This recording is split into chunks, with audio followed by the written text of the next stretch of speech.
Good morning, Winnipeg. Good morning, Manitoba. For all those joining us live this morning on all of our social media platforms, we say good morning, universe, and welcome to the Illegal Curve Hockey Show.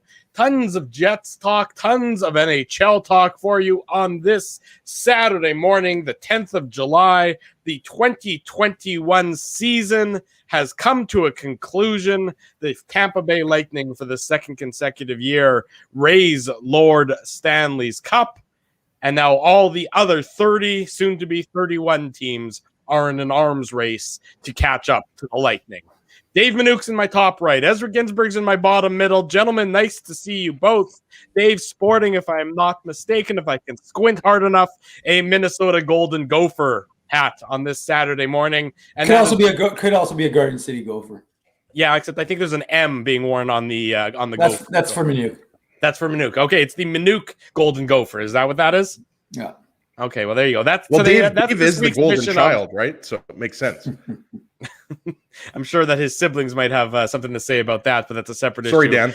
Altogether. Well, what about Rach? That's true. Yeah, there are two siblings, Ezzy. You seem sorry, to have Rach, as well. Yeah. There you go. Gentlemen, good to see you. If we were ranking your siblings, you would probably actually be third, Dave. Got to do. Just kidding. You'd finish second. You'd be in second. Dan's third. Yeah, Dan's third. I mean, I think there's no question. There's no question. Rachel's one. Rachel would be one. She does generally reign supreme, so we'll give her that. Yeah, but no, I think Dan is clearly third, and Dave would come in solidly in the middle there, Dave. Yeah. Congratulations on those very random rankings that we present to start this morning's show. It's nice to see you both. Good to see you, gentlemen. How are things? How was the week? It's okay to see you, Drew. I wouldn't say it's great, but that's fine. I can accept that. It's great to see Dave. Okay. Well, I mean, you guys, even though Dave's now, I mean, just to fill people in on what's been happening behind the scenes of Illegal Curve, there's some drama. Ezzy has dented Dave's wall and denies all responsibility. Mr. Minuk, evidence to the, can you present the evidence to the jury, please? Well, I believe I presented to you boys with some illustrations last week with the some circles around the wall which Ez is claiming that he didn't do. So I don't really have proof that he did it. Yeah, it's just conjecture at this point. We'll let the forensic audit play out, and then once that's done, we'll let you know. Well, Dave, we have to let people know. Yeah, but we have to let people know, like, I do the show at Dave's house when I'm not out at the cottage or doing the show at home, but most shows I do here, and I'm on the main floor in the dining room, and Dave is upstairs. And in this room, the Minuk palatial palace that it is, with both an upstairs and a main floor. Yeah, there's 8 bedrooms. There's an indoor pool. There's a moat. I mean, it's quite the compound. Somehow you get past the moat each and every time. I'm still not sure. I get to do that. I use the canoe, but yeah. So there's a few dents on the wall, but I really don't think it's me, Dave, because I never have this chair behind me. I never have it, that close to the wall. So if it was me, I apologize. I'll pick up some spackle and I'll fix it all up. Yeah, I can only imagine what that would end up looking like. I just wanted to say spackle. I was going to say, Dave, has anybody ever sat in that chair besides Ezzy? I was going to say the irony of what Ez is feeling to himself. I mean, that's not true. I've had a few times a fam over, but for the most part, in fact, Ezzy was the first person I ever had dinner with at my house many, many years ago. So I believe we had pasta. It was a very nice. You're actually 100% wrong. It was sushi, but that was close. Oh, right. Yeah. Dragon rolls. Yeah, it was good. I guess what? Hey, Ezzy, it was memorable for me. All righty, with that out of the way, because I don't think that, I mean, I'm sure people are here to listen to our inane banter, but I think they're more here to listen to our inane banter about hockey. So let's get started talking about the Winnipeg Jets on this Saturday morning. And the question that I pose to you guys, because we're sort of it's about to get really busy. The next 3 weeks are about to get really crazy with the expansion draft, with the NHL draft, with free agency. And then 3 weeks from now, once August hits, and basically if there are any arbitration cases, once those all wrap up, you're just going to see it go radio silent in the NHL at that point in time. So we're really right into the heart of the silly season right now, and it's going to be busy. But the question I have for you guys, and we're going to talk about all that stuff, is, as you sit here in the off season right now and you're looking ahead to next year, and next year really is only, 3 months away. This time in October, the 2021-2022 season is going to get underway. Which one Winnipeg Jets player that's currently on the roster, in your mind, needs to provide more impact next season? Yeah, no, so we're starting off with the hard-hitting questions here, Drew. I like it. I mean, Yes. I think you could easily pick, several players. And I know you sent out the show plan and you wanted to talk about this. Like, I have to put Pierre-Luc Dubois guys right at the top of the list, and like I'll explain why. And I do think that there are certain players, especially in that second round series against Montreal, where you expected more offensive output. You could put most players on the Jets in that category, but for me, the way Pierre-Luc Dubois played down the stretch and in the playoffs, he left a lot to be desired. And I'm not saying that Dubois isn't a good player, because he is. He's one of those like players that you look at and you're like, this is a physical specimen. Like I said this earlier in the season, like if you wanted to, go into a lab and create like a modern day centerman, it would probably be Pierre-Luc Dubois, right? Just in terms of his physical makeup. But, guys, he's got to produce more offensively, right? And yes, we have to cut him a bit of slack, guys, that he had to go through the quarantine and everything like that. Like, it was a topsy-turvy season for Dubois. But when you look at the Jets up the middle and up front, like, what you're going to get from Mark Scheifele. You know what you're going to get from Adam Lowry. You know what you're going to get from Blake Wheeler. And a couple of weeks back, we were talking about, should Wheeler be used a little bit differently next season? I do think he should be, used differently. He's not the same.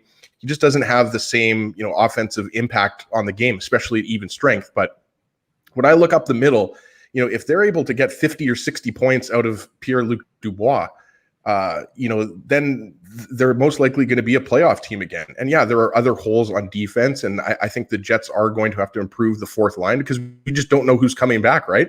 Like Perreault, Trevor Lewis, Nate Thompson. I mean, all three of those guys could be gone, right? Like it's possible one or two are back, but I wouldn't expect all three back.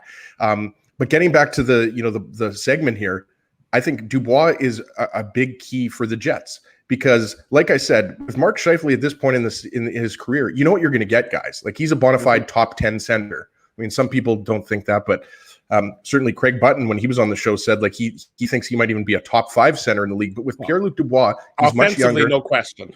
Yeah, offensively. That's what I meant. Yeah. Yeah, to your point about Scheifele, I mean, you know what you're going to get from Scheifele, and that's going to be that he's going to be a point per game player. I mean, he's not going to be, at the McDavid level, because nobody else is, and he's not even going to usually be at the Draisaitl level, but he's going to be, a little bit over a point per game, which is, certainly what you want out of it, your number one center, and that's why it qualifies him, to your point, as a top 10 offensive centerman in the NHL. Yeah, and I'll let Dave get in here as well, and like, I have to, preface what I'm saying here too, by saying that I do think Dubois is going to have a bounce back year. Like, I am a guy who does think that he has a lot more to offer. But yeah, there were stretches of the regular season and those 2 playoff rounds against Edmonton and Montreal where you were kind of like, where is Dubois? Like, there was something that seemed just kind of off about his game. We have to mention too that he was battling an injury. So again, I'm not making excuses for him, but when you throw in, the condensed season, the quarantine, switching teams, switching countries, injuries, like, it was almost like, Dubois, just everything was stacked up against him, right? But having said that, he was brought in to be a second line center, right? Like, you lost a lot of depth at scoring on the wings when you traded Laine and Roslovic. Like, that was there were a lot of goals between Laine and Roslovic, obviously more so Laine. But Roslovic was a guy who chipped in either on the second line or the third line. So Dubois has got to be better offensively, but he's also got to take his entire game to the next level. If you have Scheifele, Dubois, Lowry as your 1, 2, 3 centers, and then maybe Dave throw in a David Gustafsson, I mean, the Jets center depth is going to be really solid, but Dubois has got to be much better in my opinion next year. Dave, is Dubois your answer? Is there anybody else that comes to mind that might need an equally important impact on the team for next season? No, it's squarely on Pierre-Luc Dubois. There's no question about it. And I'm with Ezzy in the regard that I'm not writing him off. I had someone say to me the other day, is he a bust? And I said, I honestly don't think so. I mean, I'm not going to base it on one season. He's played, 3 prior where he had, fairly good seasons for Columbus. And, you can talk about what he did in the playoffs, but, to me, as I said to this individual, I'm more interested to see how good his summer is of training, how good his training camp is, and to Ezzy's point, how good he performs as a second line center for the Winnipeg Jets, because you didn't trade him to be a winger. You traded him to give you the center depth that Ezzy just outlined with, Scheifele, Dubois, Lowry, and potentially David Gustafsson, who I think, if he has a good summer, will have a good chance of earning himself that spot. So, we talk about it all the time. Center depth is critical. You can fit guys in on the wing, but it's so important to have guys who can contribute as a center. And I think Pierre-Luc Dubois was brought in to be that center. Paul Maurice has talked about how he is the center eventually for this team. Maybe, in the midst of the season, they didn't get a chance to really give him that opportunity. But, that to me is the player, look, you when you have a blockbuster deal, when you have Patrick Laine traded and you have a guy who can score the way Patrick Laine can score, and, Patrick Laine's defense was better at the end of his tenure here in Winnipeg than it was at the beginning. And it was better than some of his line mates. And so you have a guy in Laine who was maybe not scoring as many goals as he started out as, but his overall game was coming around. There's a lot of expectation and there's a lot of pressure. But the reality is, if you're a top 5 pick in a draft and you want to get, you want to be seen as a premier power forward eventually. And he's young, guys. Like, we're not saying the guy is at the, apex of his career. His career is just kind of getting started. To me, remember, and he's going to be he's in a contract year next year. So he's going to want to be earning himself that right. So that's going to be extra motivation. But I think he's going to be motivated by the season. I think he's going to have heard, guys can say, oh, I don't listen. Everybody hears, especially when you're in a Canadian market. But they all hear this stuff. Because it's amazing how you can't hear something. You don't hear anything. But then somehow you use that as motivation in the playoffs. Nobody picked us. It's like, well, if you didn't hear anybody say anything bad about your team, how did you know that nobody picked you? The reality is they hear everything. They see it, they read it, or they get it sent to them. And I think, like I said, I think Pierre-Luc Dubois, if he was, the fourth screen right now, would say it's on him to be a better player next year for the Winnipeg Jets. And that is going to be a critical piece. The goaltending set, you don't have to worry about the goaltending. The forwards, we know what they've got. There's some potential question marks, of course. Defense, huge question mark with the defense. We'll talk about that, obviously. But from a player perspective, you asked me to isolate one specific player. There's nobody that I can see in that way more than Pierre-Luc Dubois. To your point, to both of your points, does that mean it is sort of priority number one from the coaching staff perspective, sort of making sure that they deploy Pierre-Luc Dubois in circumstances where he's comfortable and he gets line mates that he's comfortable with? Is that sort of something that you'd be? I know we're sort of skipping ahead of ourselves here, but when training camp begins, and that training camp is a couple months from now only, is that priority number one for Paul Maurice? He's obviously still going to be the Jets head coach. Is finding Pierre-Luc Dubois line mates that he can grow with and that he can develop with, because I think part of the Dubois problem this past year was that sometimes he was a centerman, sometimes he was a winger. He never really seemed comfortable or steady in a role that he could learn to play to the peak of his ability. Would that be something that you think is really incumbent on Maurice and the coaching staff to figure out between now and the start of next year? Yeah, absolutely. You got to find the right mix. And, it kind of goes back to what I mentioned, our conversation a couple of weeks ago, right? Like with Blake Wheeler, is Blake Wheeler at this point in his career at 34 years old, is he more of a second line, winger? And I know Dave would always bring this up, through talking with Pascal, that, I almost think like the hockey world is way too fixated on, first line, second line, third line. But, for the purposes of the argument, the point is, like, should Ehlers be given more even strength minutes, more power play minutes, right? Like, that would be the obvious guy, the Wheeler and Ehlers would flip-flop there on the right side, right? But look, what you're going to get out of Mark Scheifele, Kyle Connor, and Blake Wheeler on a line. Like, we've talked about this for years now. And I do think that, probably Nikolai Ehlers is the best winger to play with Pierre-Luc Dubois, just for the simple fact that he's a play driver and he possesses the puck. And he's a guy, that I think they would complement each other. But yeah, there's no doubt, Drew, that, Dubois switching from wing to center to back to wing. I mean, with Stastny coming out of the lineup and back into the lineup, like, that didn't help. And I think we all agree that Dubois is a natural center. He's best suited to be up the middle. Can he play wing if he needs to? Yeah.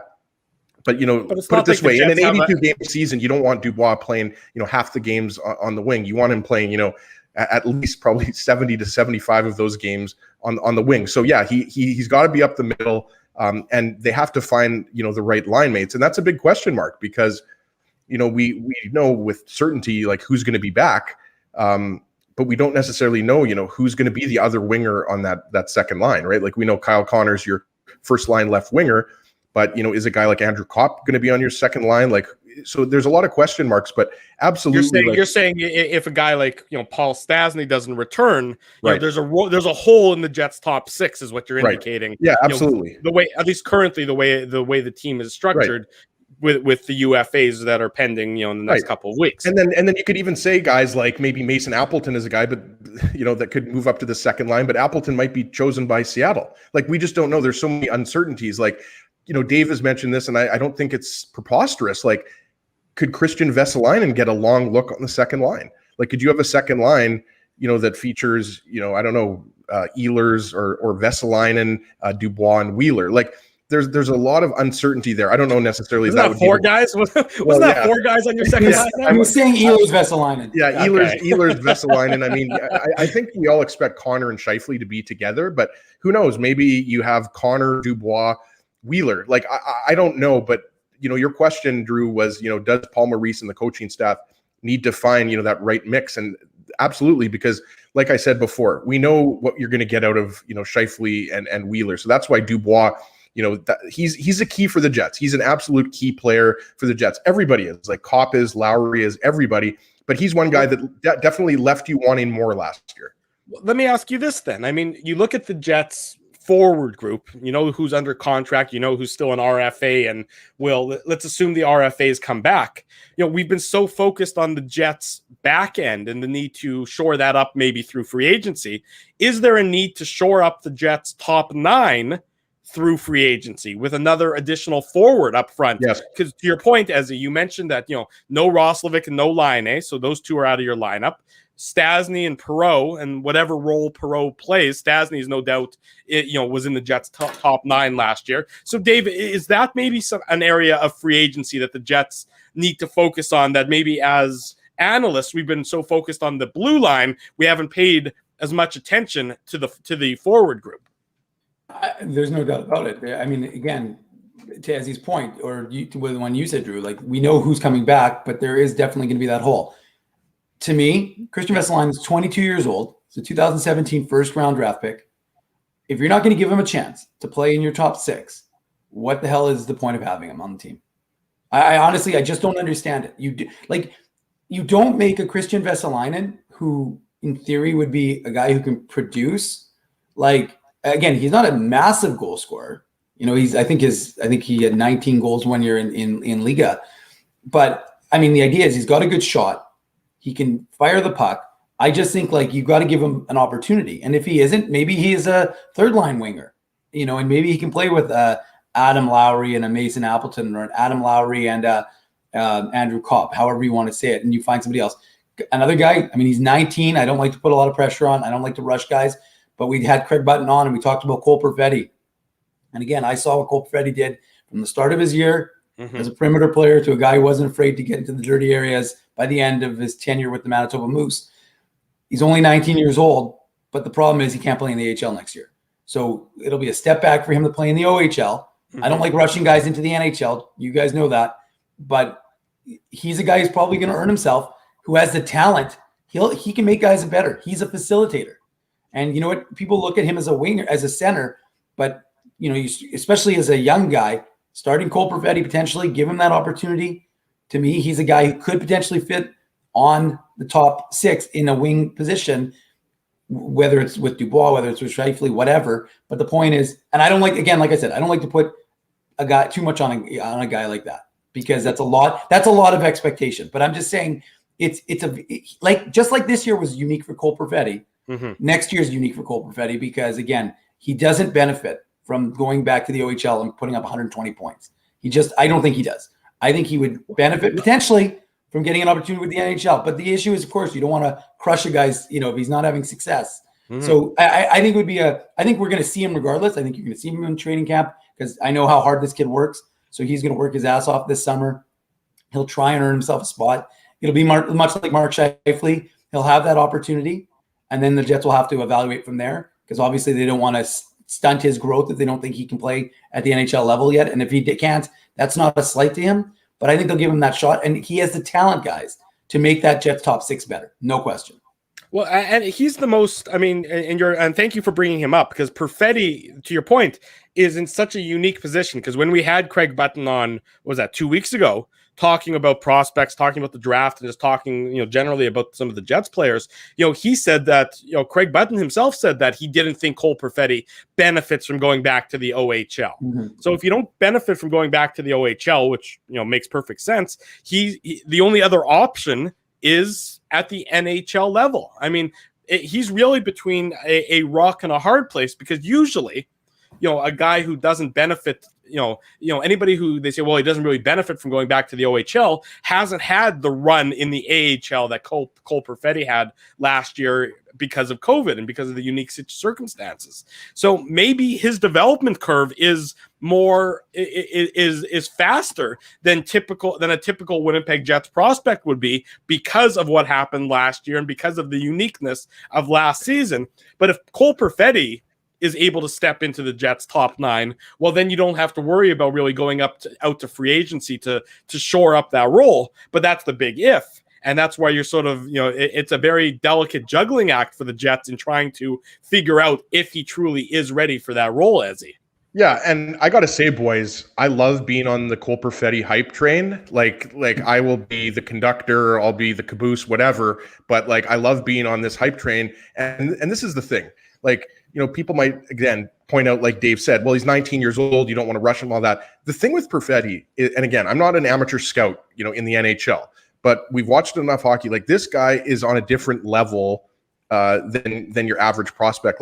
I would compare him to Ehlers at the same age. I realize that, every player takes different trajectory, but Perfetti has that same skill level. This is a guy that had 111 points in 61 games for Saginaw in the Ontario Hockey League as a 17-year-old. This is a guy who, like Dave said, you watched him way more than I did. I didn't watch him at all with the Moose. I just followed the box scores, Dave. But this guy was putting up big numbers. Perfetti, this is the thing too, Drew, I would say is Perfetti's going to be a big part of your future. And we talked about it at the time. He almost fell into the Jets' lap. A lot of people thought he was going to go 4th overall. I think it was Detroit. Detroit had the 4th overall pick. And a lot of people thought they were going to take him at 4, and he slipped to 10. So this is really a top 5 talent, you could argue. So he's going to be a big part of your future. So why not just, if he's ready, start him, whether it's on the second line, third line, doesn't matter. Perfetti has shown, whether it's in the AHL or, whether it's at the World Hockey Championship, he can handle himself. He can compete with, 25-year-olds, 29-year-olds, whatever. And it's the same thing, I think, to Cole Caulfield, Drew. These guys are a higher skill level. These are some of the most skilled players in the world. These guys have excelled. When you're talking about Caulfield, he did this with the United States development team. He did it, in university with the University of Wisconsin. These guys, there's always that element of rushing a guy, but also when you have a player of that type of dynamic skill, for example, when we're talking about Pierre-Luc Dubois, I think he could get a lot out of Pierre-Luc Dubois in terms of, just bringing out the best of his offensive game. So yeah, Dave, I think there's absolutely a chance that, Perfetti plays. And I agree. It probably would be to start on the wing, maybe later, in his career, but his best bet probably with the Jets right now is on the wing.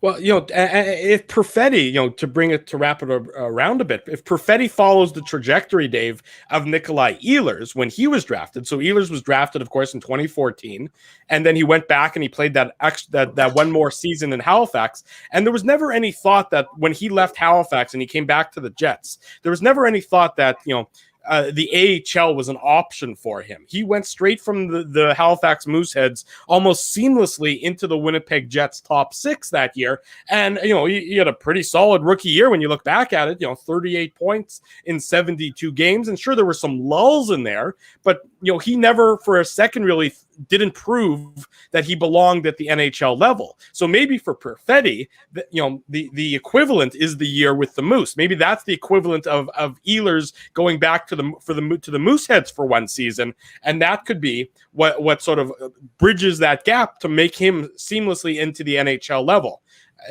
I think Perfetti is sort of the wild card this offseason for the Winnipeg Jets, and his impact and his influence on the Jets top 9 for next year is one of the main storylines to watch, certainly when training camp begins in a couple of months' time.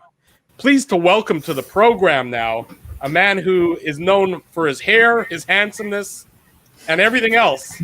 The Jim big rig. Toth, Big Wig himself, joins us on the program now. True. Jimmy, Drew, how are you, brother? you never lied to your viewers / listeners, so you got to get handsome out of there. The hair I'll take. on now. Now you're lying. Just a Well, grizzled old man now. Well, now that you're one of us, so now that you got the dad look on. I mean, the bags under the eyes might be a little bit more pronounced than they were back in the day, but I'd still say you're looking pretty good there, Mr. Jimmy. Wow, I'll take that. I appreciate it. I got the bed head here, so back in the day, if I'd had the pleasure of waking up at 9 a.m. on any one of your couches on the weekend, this is what it would look like. So now you know. But those days are long gone. Those days are long gone. How are you guys? We're doing well. We're How good. are you? We're good. Looking great, like I said. Now I'm lying. Those days aren't long gone. They're just fewer and far between. But yeah, I'm doing good, guys. The difference is it used to be waking up on one of our couches at 9 a.m. Now it's passing out on. Now it's falling asleep on your own couch at 9 p.m. That's the difference. Well, what time is nap time? 9:30 a.m. I'll have one too then, if that works. Exactly right. Jimmy, we obviously brought you on to talk about the Winnipeg Jets, talk about the offseason, and we were just talking to start the program about sort of the one Jets player. If you had to identify one guy who needs to produce more, who needs to do more for the team entering next year. Both Ezzy and Dave thought that the number one guy on their list would be Pierre-Luc Dubois. I'll extend the question to you as well.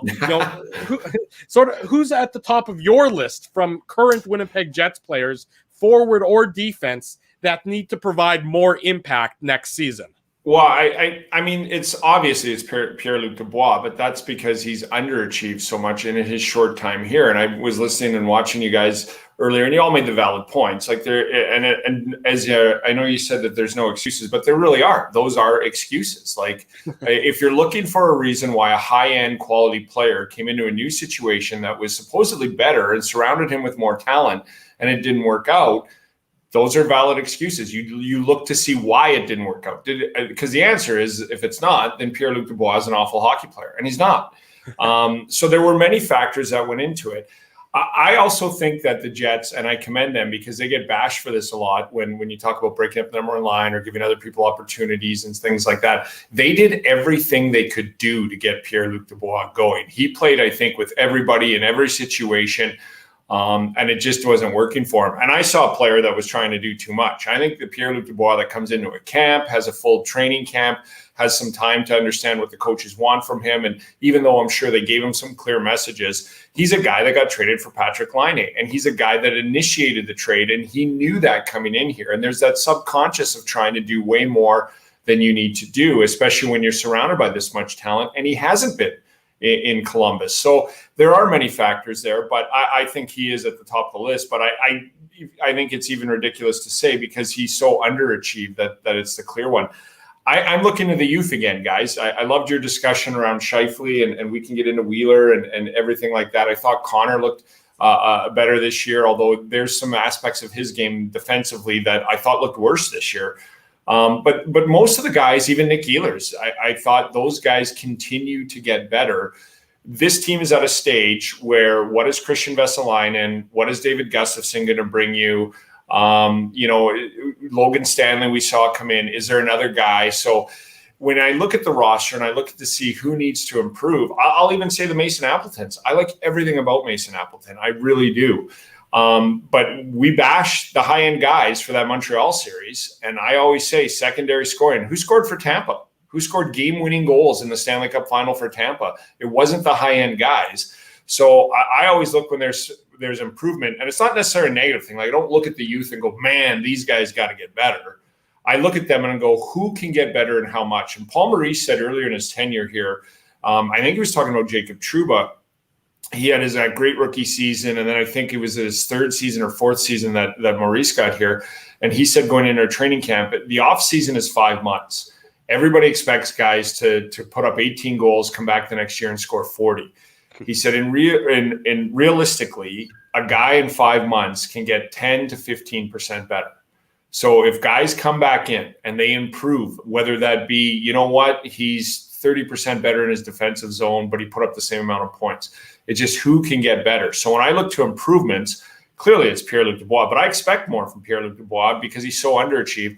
I look at the youth. I wonder if Mason Appleton's not taken by Seattle, what he brings. I wonder, guys like that, because that's the difference here. We can go down the list, and we probably will. We can go over the roster and the stats and the defensive play of that top line and everything else. But who didn't do what we expected him to do? I mean, I took so much heat this year about Blake Wheeler. Blake Wheeler was 4 points off a point-a-game player again with broken ribs. So forgive me if I don't think he should be in the top 6 again. Fully healthy, I'll give him that role. Is there somebody that can take his spot? And I used to say this about Laine. Patrick Laine is not the best right winger on this team right now. I know he wants to be. That's good. You want that from your athletes. When he is, I think he will be. But he just wasn't when he was here. So I look at the youth, and because that's realistically what it is. I will get into needs, I'm sure, too, guys. I think they need a defenseman, like everybody knows. I think they need a bottom 6, Corey Perry kind of guy. I've said this about Pavelski and what he's done in Dallas when he signed there. I go, that's what the Jets need. Matthew Perreault, I really liked his all-round game, but come playoff time, he's just not going to put up 12 points in 18 games. And that's what I think they need, is that secondary scoring. And I think they need a defenseman. But looking to improvement, I look at the youth. I think Mason Appleton has a great upswing, and I like everything about him. But come playoff time, I was told that he could play in the top 6 for Wheeler. Well, I don't think he could. I didn't see that from him yet. And I know we like to progress that along, but then I always hearken back to Maurice and what other coaches have told me too. If a player can get 10 to 15% better in the offseason and come in and show that, coaches think that's a win. Coaches rarely expect a guy to go away like Appleton and come back and all of a sudden here's 30 goals. You made me really miss those Laine Wheeler debates, Jim, that we used to have like a year, 2 years ago, and even going back further. Those great debates that we used to have about whether Brian Little was a second line center or not. I love getting nostalgic. The thing that was great about those debates is because they literally changed. Like right. One day I would be like, when Patrick Laine is 24, 25 and he packs on 18 pounds of muscle, this guy is going to be, and then the next month you'd be does this guy even care? And then the next month you would go, who cares if he cares? He's outstanding. And then you would go, those are what made the debates fun, is because they changed so often. You had so many things to actually discuss with them. Absolutely. And, you mentioned the expansion draft, and it's 11 days away. It seems like, we've been waiting for it for years, but then it also seems like it's too soon. And it's crazy that they've already started to schedule, Seattle Kraken preseason games.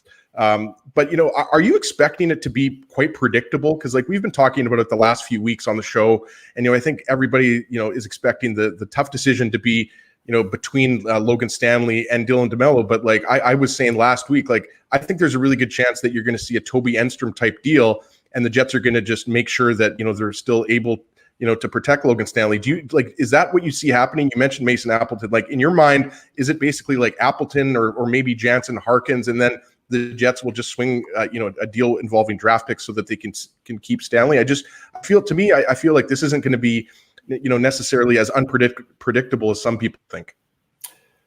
I think it will be more predictable. And I think there was a lot that was learned from that Vegas expansion draft from both sides, from both the league, from both other teams, all three sides, and from Vegas. Ron Francis is one of the smartest GMs and one of the smartest hockey guys. So I think he will. I don't think they'll be as successful as building a contender like the Vegas Golden Knights were.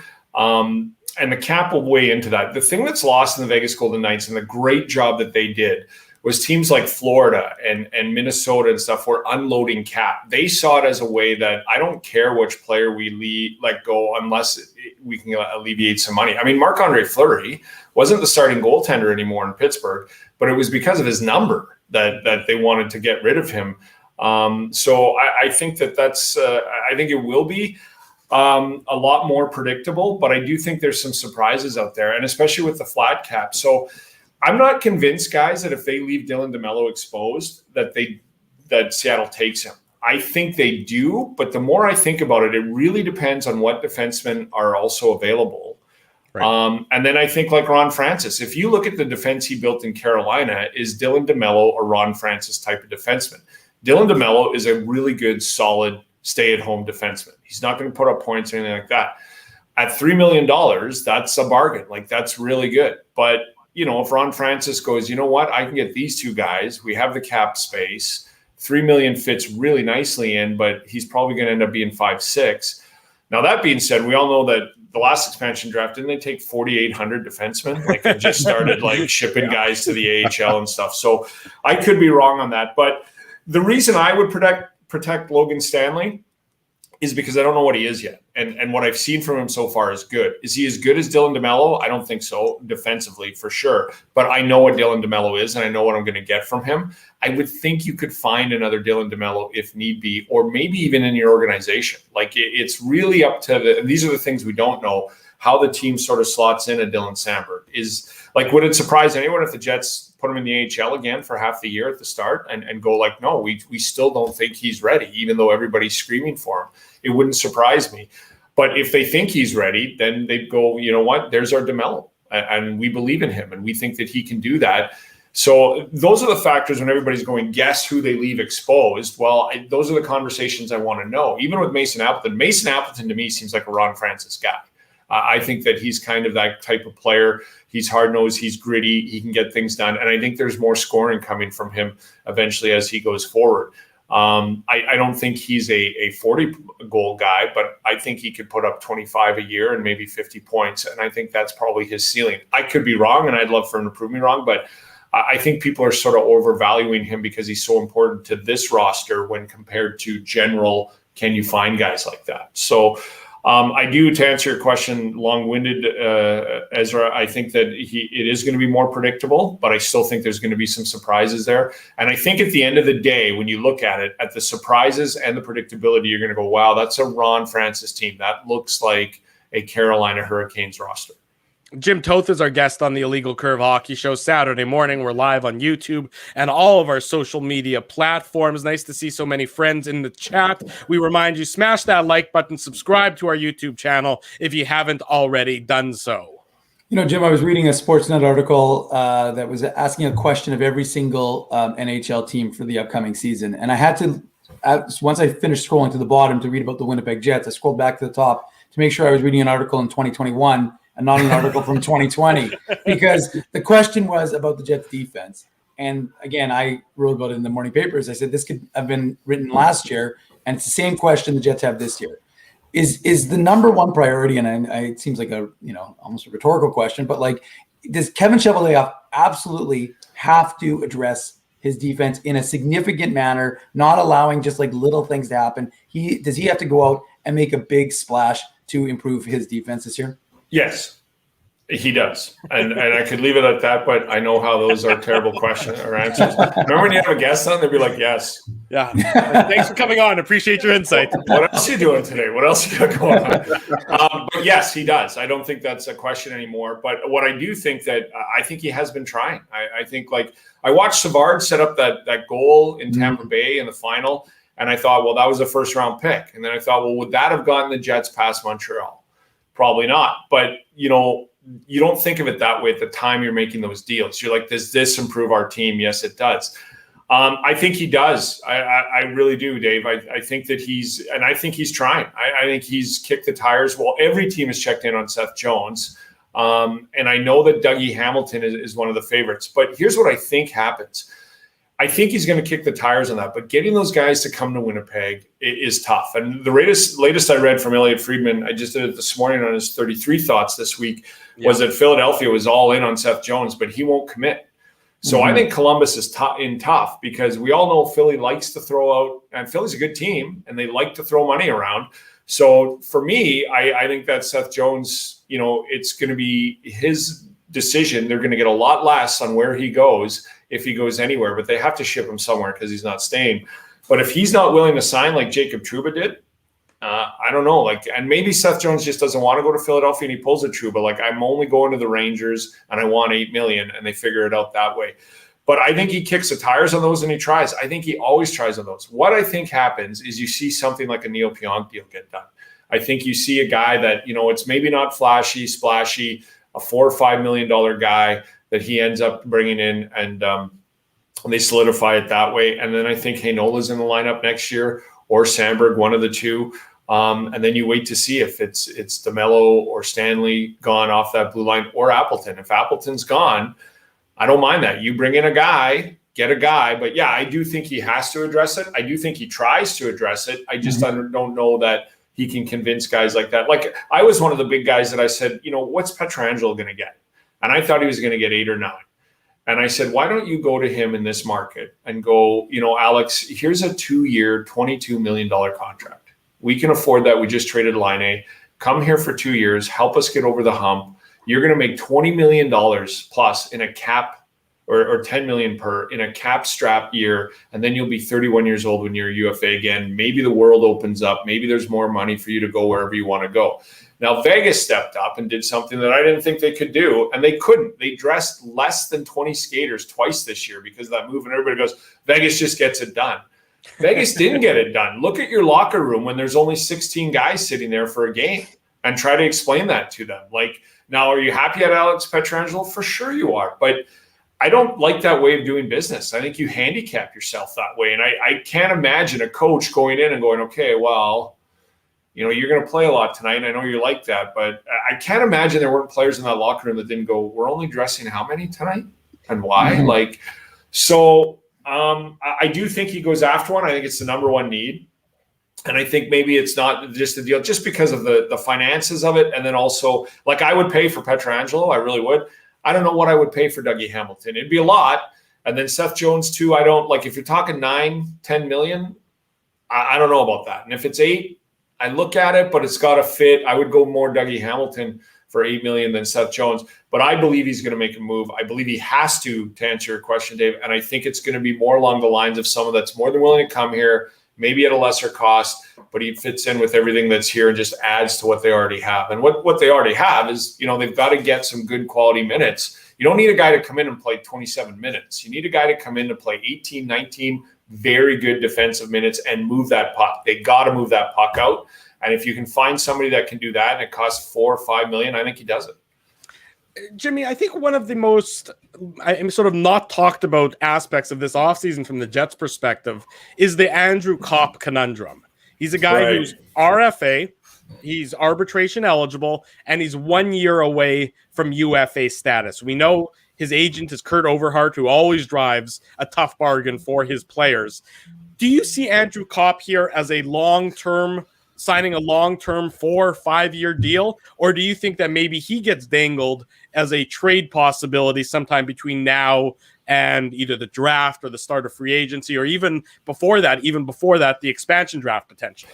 Yeah, I just don't see Andrew Kopp being here long-term. And I don't see it, Drew, because the great thing about Andrew Kopp is nobody believes more in Andrew Kopp than Andrew Kopp does. The bad thing when negotiating is no one believes more in Andrew Kopp than Andrew Kopp does. Andrew Kopp said, and I loved it last year, and I said it many times back in the old days when we had a show on the station, that, the Patrick Laine's who want number one lines and all that, like, are they better players than Kopp? Yeah, but what did Kopp say? I believe I'm a second-line center on this team, but I'm not going to ask for it. I'm going to earn it. What did he do this year? Like, he had a really good, solid year this year. Mm-hmm.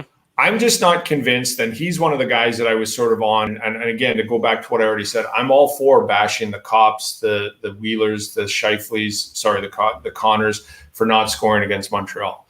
What did Andrew Kopp put up for points against that? Like, those are the guys that if your top guys aren't going, I'm all for bashing the top guys, but you've got to get some secondary scoring. And from the regular season, I thought that was going to be Andrew Kopp. I really, over Mason, Appleton, or anything. But I give him credit. He believes in himself. He's really good. And so when it comes to this contract, and we all heard what he said when he went through arbitration last time, he believes in himself. I think and I don't think he thinks he's a $7 million guy, but if he believes, and I'm just throwing this out there, I don't know, if he believes he's 5 per, if he believes he's worth more than Adam Lowry, then I think he's going to wait to get it. And that's just the kind of guy Andrew Kopp is. And I kind of dig that. Like, I give him credit for that. But I don't think he's the Adam Lowry type that Adam Lowry goes, in the open market, I could get 4.5. Maybe there'd be a team out there crazy enough. Islanders, back in the day, give me 5 for 3 years. But I fit here. I like it here. It's a good system. I thrive in it. And this is my value. So I'm okay with it. I don't think that's Andrew Kopp. Andrew Kopp thinks he's going to get better every year. Andrew Kopp has gotten pretty much better every year. And I think he's going to want that money when it comes to him. He's a big guy. If we all forget, he's involved in the return to play committee. He watches the NHL. Remember when the COVID restrictions came out? He was very vocal about that. He knows how the game works in the front office, and he's going to get as much as he can. And I just don't know if it's not like the Jets wouldn't want him, but if he wants 5 or 6 per, they're not going to pay a guy of that caliber. I've always said Kevin Cheveldayoff has this great track record, whether it's longevity of contracts or money. He doesn't overpay, but he doesn't underpay. And it always works out to within a year. You might have a guy for a year too long where he doesn't produce, but then his contract's up. Or you might have a guy where he's underpaid for a couple of years, and that's just the kind of way he deals out. So he'll offer him a fair contract, but I doubt that Andrew Kopp long-term thinks that that's what he's worth. I think you make a lot of good points, Jim, because it goes back to that kind of old argument that, it seems like we talk about, every time this year, or usually it's more so around Canada Day as opposed to July 28th. But with free agency, like, do you want to be paying a guy $4 or $5 million a year? I agree. It's probably going to be closer to $5 million a year to be a third line guy, especially in a flat cap world, right? So I agree with you 100%. I think that. Well, remember Michael Frolik? Like yep. We all knew Michael Frolik, and I said this at the time. I think he got a 5-year deal in Calgary, and I said Calgary's going to love that deal for 3.5, 4 years. They're going to hate that 5-year deals. The Jets would have paid him that. I think they offered him that for 4 years, and he took the extra year. And we all heard that maybe his fiance at the time wanted to be in Calgary or something like that. But that contract didn't pan out well, and that's not what the Jets do. The Jets, if you're a $4 million guy and you got about 3 years left at that rate, we'll give that to you. But if you want $4 million over 5 or 6 years, we're not doing that. Yeah, same with absolutely. a guy like Ben Sherratt. I mean, Ben Sherratt, the Jets were in it, but Montreal just went that extra year, went that extra million, whatever it was. I can't recall, but I mean, the Jets were right in it, but Montreal just outbid them, which is speaks and to Drew, your point. Yeah, and you're right, and you guys know that, Drew. That's Kevin Cheveldayoff's puzzle. He has a board up that includes up to 2030. Probably and he has guys slotted in there, and who's coming up, and who's not going, and they forecast, and they're like, and that's why I say, like, they must laugh at all of us because we all sit here and we go, "Is Dylan Sandberg ready?" And Chevy must sit back in his chair, put his feet up, look up on the board, and go like, "Well, I got Sandberg ready in a year and a half." And so he must just kill himself laughing about this. And when we all go, "Where's Sandberg?" or Sandberg puts up 3 points for the Moose, or Heinola, and he's already got it slated out. Now, I think they'll give or take. Like, I think he wanted to see more of Heinola, he mentioned in his press conference. But that's just what he does. So if Andrew Kopp wants 6 years, he probably looks at it and he goes, "You know what? I need Andrew Kopp for 4 years. And then I think I'll have this, or I'll have that, or whatever." And that's just the way he does business, like it or not. Well, and he's also got a list of top haircuts in Winnipeg sports media, and Jim is actually just in permanent marker number 1, and then it's just everybody else after. I wanted to ask Drew, if it's okay. I had a question that I wanted to ask Jim. Oh, it's not. No, I said go, not no. Oh no. Okay. Sorry. That would have been better if you said no, Drew, and then just asked the question. Yeah, like I think my question's pretty good, but just getting away from the Jets for a second, because we're talking about salary cap and different moves that teams are going to make. Like watching that final between the Lightning and Montreal, and I do really want to ask you about Nikita Kucherov completely just throwing the Montreal Canadiens fan base under the bus, in addition to Marc-Andre Fleury and Connor Hellebuck as well, when he was talking about Andrei Vasilevsky, and the new Bud Light deal, of course. But I wanted to ask you about like Tampa Bay and kind of what you see them doing in addition to losing all these players, because we know like Tyler Johnson, most likely, if he's not taken by Seattle, like he's gone. You might lose Alex Killorn, Blake Coleman, Barclay Goodrow. These guys are free agents. David Savard, who you mentioned earlier, like he's most likely not coming back. Like, I guess the question I have, Jim, is like, do you see Tampa Bay being able to put out a team like a behemoth like they did this year? Because I think it's going to be really tough for them. Forget, how many teams, have actually three-peated. I mean, it's a very short list, as you know, but like, I just think Tampa Bay is going to lose way too much depth next year. Well, they are. And I thought the best post-game quote, now I shouldn't say that because Nikita Kucherov was pure fire. Like I loved everything about it. And I'm a big Kucherov fan. So especially the chest hair, Jim. Oh, I mean, and the Jim Toth body, but plus 20 pounds. But I thought it was like, man, you're not as elite ripped as I thought you were for a guy that does that. But yeah, the unkept chest hair, just the wear though. He looked like my dad at a wedding. Are we not having a good time? Huh? Woo! Are we not having a good time? But the second best quotes then I will say was when Stamkos admitted that we've talked about the cap twice during this playoff run. that this is our last chance. A lot of us aren't going to be here because of the cap. And that speaks volume to me, because players always, much like Dave said about the media and what they say, they pay attention to that. And they know that, like, they go, oh, that's not our business. That's front office. And we just play with the guys that are here. They know. They said that twice during this playoff run. They looked at each other and they said, look, a lot of this group is going to be broken up. We need to do this year. And it is. I think that, and a lot of people will ride that Kucherov hip surgery injury and all that. But what people forget is it's a 56-game schedule. If it was an 82-game schedule, they would have had to have done something. So that's one of the reasons why I don't like what they did, but every team does what they did with the cap. Every team does. The Jets waived Perreault this year to make some space, knowing that nobody would claim him and keep him that way. So I'm not upset with that. Now, if it was an 82-game schedule, I would understand that, because most injuries, surgeries, 6 months at the most. He would have to come back and they'd have to do something with that cap.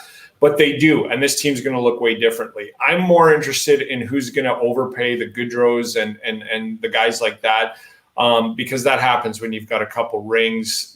These guys are such solid players. I thought it was brilliant by Brisebois to make those deals and bring those guys in, because I thought that was the difference for them on many nights in both Stanley Cup runs. But are they $5 million players? No, but somebody might do that. I think the Jets should be all over those guys. And I think the Jets should be the team that if they're $3 million per for 3 to 4 years, you should add $1 million to that to try and get those kind of guys here. But I wouldn't go more than that. Like, I would overpay, but I wouldn't overpay that much. But I think it's going to look vastly different. And I think that, I still say if I'm Seattle, and I know he's from Spokane, Washington, do I want Tyler Johnson for 3 more years? Can he play in my top 6 at $5 million? And if he can, I take a Goodrow, or I make another deal for something else that has youth. Like, that's what I love about Appleton, is Appleton might not be a Tyler Johnson resume and that kind of points, but is he going to be? And if he is, then I grab him. That's why I protect Logan Stanley, because I know what Dylan DeMello is. What if Logan Stanley starts putting up 20 points a year and crushes everybody? So I think Tampa Bay is going to look vastly different, and I am fascinated by it. And I was really disappointed that they got away with the 56-game schedule and the surgery not having to do it this year, because that was my number one thing I was watching this last offseason, was who goes in and robs them blind, who does things that does that. And, my buddy Jamie Pusher, I grew up with in Lethbridge, works for Tampa Bay, and he was here scouting a year ago, and I was talking to him in the press box. And I said, are you here looking at Jets? And he goes, no, we're looking at San Jose, because San Jose apparently has put on the for sale sign on the front yard and everybody's available. And then I was texting with him and I said, I ran into him again, and I looked at the Goodrow and I looked at the other guys that they brought in. And then he said, well, it's basically because it's the mill. Like, we need those guys. But I mean, and he didn't go as far as to tell me what their primary initiatives were, but it was clear that they were to go find gritty, strong, good hockey players that don't make $3 million a year. And they did it. So I give them full credit for that. I'm fascinated on what they do. Yeah, I was going to just say the Jets could really use first off, a good Lethbridge boy, but they could use like a good right shot, physical stay-at-home defenseman like Jamie Pusher. Just wanted to get that in there. He was a really good defenseman.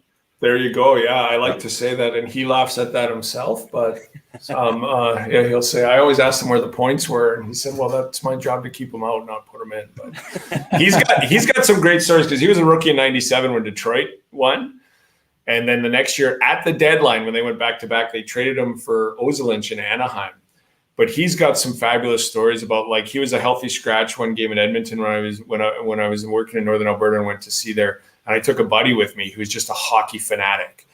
And he was asking him questions about Yzerman. What's Yzerman like? And what's this like? And he's like, then when he got to Fedorov, Jamie just sort of looked at him and goes, I really don't want to look at Fedorov, because he takes great pleasure in going around me in practice.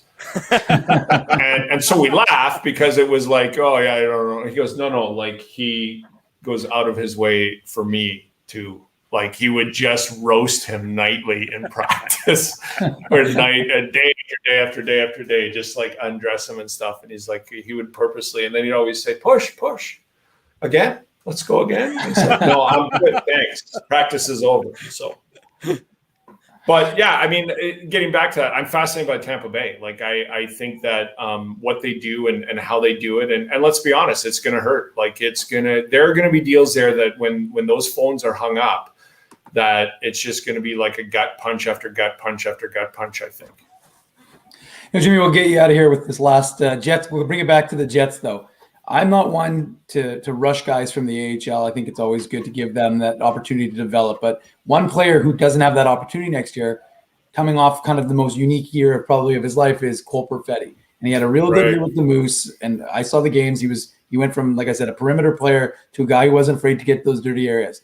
We talked to Craig Button 2 weeks ago. We said, who said, going to the OHL is not going to be the benefit if he has to. Do you see this guy as a player who could potentially, at 19 years of age, be an option for that Winnipeg Jets team next year? And if not, do you see them saying, well, we're going to have to send him back to the OHL? That's such a fascinating question, Dave, because I'm with you on that. I know you and I think a lot alike when it comes to development. And I just, the problem with that is what's he going to prove there? Like, he's already proven he's a bona fide AHL player. Mm-hmm. He's already gone to the World Championships, and I know he didn't play much, but he's just going to get better. It's that age-old question where, and I fear it doesn't happen very often, but it might be for Perfetti, is, are you getting worse? Are you picking up bad habits because you don't have to do some of the things you learned to do at a higher level? So I don't know. That's a tough one. I think it really depends on, I would like to see the team, and I think they are going to make a run at Stastny at a much lower cost and say, like, look, if you want to do this, I know you could probably get a 2-year, $12 million deal somewhere. If you want to be here for 2 years at $3 million per, I'll give you a third year. And just, you might eventually end up being our fourth line center. And if you're okay with that, but we'd love to have you around. If that happens, I don't know what they do with Perfetti, but I think it's one of the reasons they'd like to do it is to have him around it. So I'm going to say, and normally I would say send him back to junior. 95% of the time I would say that. The problem is I think he's already past that. And I know people will say that in the past that, well, Scheifele had passed the OHL, but Scheifele wasn't NHL ready. Mm-hmm. And I would argue that Scheifele wasn't AHL ready when he went back, even though he had passed the OHL at that point. I think Perfetti is so far past the OHL point that he could just pick up some bad habits. He's just going to absolutely dominate that league. So I think they have to find a spot for him here. And I think that they might have to put him on the wing and they might have to, put him on a fourth line or whatever. But it wouldn't surprise me also that if they brought them in and they look at how things pan out, and if Stastny's not here, that maybe they fit him into the top six and go with that. Hey, I mean, and I hate to knock him because I'm a big Kyle Connor fan, and I know defensively people just lose their minds about it, and rightfully so. Like, I would like to see him get better than he was this year. I thought he would take a step this year. But you look at his defensive woes and you bring in a Cole Perfetti and put him on a wing with some of those guys in the top six, it can't get any worse. So, I think that, I think he is on this roster just because of that. I think if he goes back to the OHL, he'll have 40 points in 15 games and he'll be riding a bus and he'll start getting those habits where I just scored without even trying. So, it's hard for players at that level and we all look at it and we'll look at the season. But in my mind, for a guy like that, when it's February and it's a Wednesday night and you're in the Sioux, like, it takes a lot for a young man of that age to be totally engaged in that game like you would be an AHL game or something else like that. And I don't know the young man at all. I just know that he looks a little bit younger than my newborn. But I would think that he has drive and all that stuff. But that's just tough at that level to go from the AHL, to go from the World Championships, to go back and just try and get better every single day. So I do think they have to find a spot for him just because there is no other place for him to play. Jim Toth is a good friend of ours. He's a new dad. Congratulations on that, Jimmy. And I did very little, as she'll tell you. And our audience can hear you. You're on OB Sun this summer. Is that right? Yeah, I just agreed to fill in for some summer holidays there. I mean, I used to work there. I'm still really good friends with everybody there. And they asked if I wanted to do some fill-in shifts. And I was like, yeah, sure. So I'm very thankful for the opportunity. I was back there a day or two ago, and then at the end of the month, Christian O'Mell and the sports show is going on vacation, so he's allotted me some time to go in and probably do a much worse job than he does for a week, and we'll see how that goes. But hey, guys, I'm a big fan of yours. I've listened for a long time before the 1290 days, and I don't always get up on Saturday and take it in, but I definitely take it in Saturday afternoon on YouTube. So congrats for continuing on. One of the longest running shows in our city, and deservedly so. So always a pleasure. I'll do it anytime, and I'm good to see all you guys. Likewise, our pleasure, well, Jim. We'll tune in to listen to you here on OB and anywhere else we can find your opinions on Twitter as well, of course. Appreciate your time, Jimmy. Thanks, buddy. All right. And as a new father, hopefully I'm less angry on Twitter. I hope that changes a little bit, but you never know. Dave and I will talk about that one day again, too. Good to see you guys. Thanks for having me. All the best to everybody watching. See you, Jimmy. Take care. When we come back, more Jets talk. Dominic Toninato signs a 2-year contract extension with Winnipeg. We'll talk about next. We'll take our first commercial break. Much more to come. You're listening, you're watching, you're chatting with the Illegal Curve Hockey Show. We're live on YouTube and all of our social media platforms. Keeping Winnipeg laughing for over 30 years. Rumors, Canada's longest-running comedy club, bringing you the biggest laughs from the best comedians on the planet. Jerry Seinfeld, Chris Rock, Jon Stewart, Dennis Miller, Brad Garrett, the greats, and all the up-and-comers too. When was the last time you laughed out loud? Make it a great night out with friends, or book your office or birthday party. Even a fundraising event at Rumors. Get all the details and dates on upcoming shows at rumorscomedyclub.com. Hey, Drew. Ezzy, whoa, what a smile! Yeah, I got my crowns done at Linden Market Dental Center, and they whiten my teeth. I see. They're so bright that every time I smile, they go... We have hockey tonight. Do you have a mouth guard to protect those pearly whites? I sure do. Whoa, they even ting through the mouth guard. Linden Market Dental Center covers all your dental needs, from restorative to cosmetic dentistry, and will fit you with a sports guard for that active lifestyle. 877 Waverly. See lindenmarketdental.com. Hi, it's Drew from Illegal Curve here. Selling your home can be stressful, but it wasn't for me. Thanks to my friends at Zappia Group Realty, they made the process so easy. My home sold within 48 hours, and with multiple offers. Zappia Group Realty took care of everything with their exquisite customer service and attention to detail. If you want to sell your home for more in less time, get started by talking to Frank and Mauro Zappia of Zappia Group Realty. Online at zappiagroup.com. While you can't always count on your team winning, nor your favorite player scoring, one thing you can always count on is Bernstein's Deli. They've expanded their services because the team at Bernstein's Deli wants to accommodate your needs and keep you safe. Open Tuesday to Saturday from 9 a.m. to 6 p.m. to serve you. Head to your phone, in-store or online to shop for groceries or order meals from the restaurant, like the legendary Illegal Curve Sandwich. Just go to bernsteinsdeli.com. So you're a pizza person, you married a wing person, but somehow your kids are salad people. You can't pick your fam, but you can pick your BP meal deal, starting from $18.99 for takeout or delivery at bostonpizza.com. Saturday morning, welcome back to the Illegal Curve Hockey Show. We're live on YouTube and all of our social media platforms. Big shout out to all of our sponsors. They make this show a reality. We strongly encourage you to support all of the local businesses that help make Illegal Curve Hockey come to fruition. Gentlemen, great times there with Jimmy Toth. Always nice to catch up with Big Rig. Haven't seen him in a while. Always a presence in the press box, but given the circumstances of this past year, of course, with COVID and everything else, presences in press boxes were in a much different manner.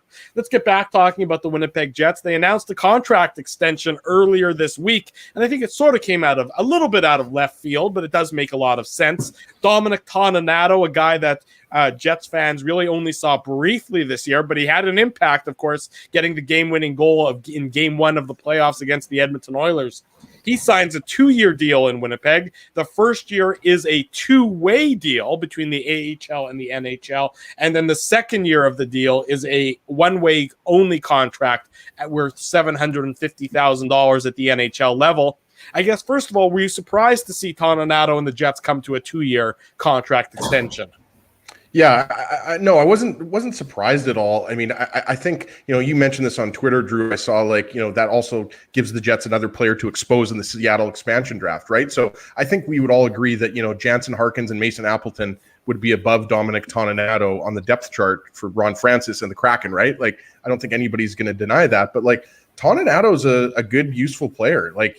He scored the goal in the Edmonton series, game-winning goal in the Edmonton series. This is a guy that, even though he's kind of one of those fringe NHL players, he's an NHL player. And if he does play a little bit with the Moose, he's going to be a top 6 forward. I think Dave would agree with that. He's skilled. This is not a player who, you would just say, oh, he's just going to be a guy on the fourth line who's not going to do much. Toninado's a useful player. So I like the signing. And hey, it was some news when we haven't had any Jets news in about 3 months. But no, I mean, good for him. Toninato is a guy, like Dave can talk a little bit more about him, but Toninato is a guy that works hard, and that's not easy, right, guys? To be on the taxi squad all year. The taxi squad is not something that we'd ever seen before. And by all accounts, Toninato was a guy more of a veteran, right? Like he's not, the oldest player, but he's not, 21 years old either. In his mid-20s. So he's a guy that, everybody on the Jets said just worked hard and, set good examples for the younger players. So, it's just nice for him to be rewarded with the 2-year deal. 27 years old, Dominic Toninato, having just turned that earlier this year in March. That's mid-20s still. Yeah, you're fine. I just wanted to be specific. I think once you're 28, you're in your late 20s. Okay. Doesn't matter, though, for you, Drew. You're in your late 60s, so let's go. I had a good run. One day I'll tell you about the living through the 70s. That was entertaining for us all. What was it like to ride a penny farthing to work? Drew, what was it like when you were protesting the war? Hey, I'll never forget it. It was fantastic. Drew, what was Woodstock like? Which one? the first one. So I'm not terribly surprised by the contract. I think he fit in well with the system. He's part of the Minnesota Mafia. I mean, he's a Duluth, Minnesota guy. He clearly fit in. I mean, he obviously had a tough start with COVID and not being available and that sort of thing kind of derailed the start of his season, an already unusual season. And then, but it was clear, like I said, when I talked to him, when he came down to the Moose to get some games in for Manitoba, it was clear like this guy just wants to play hockey. He was really excited at that opportunity. And as I wrote about at the time and talked about after he signed the contract, he fit in well, right? He looked good with Cole Perfetti, who had, I think, all three primary assists on the 3 goals he scored in 3 games. He scored 3 goals actually in 2 games, but played 3 games for Manitoba. As he's right, he's got some decent hands, as we saw, on the game-winning goal against the Oilers, and he can skate. And like I said, to me, he's one of those guys. He's not necessarily an everyday NHLer for you, but if you need a guy to come in who's not going to burn you, he's a guy who can probably do that for you. So I think he's those type of players that every team needs. He's the type of guy who's just going to fill a role if needed, but most likely you've got him to be in the AHL.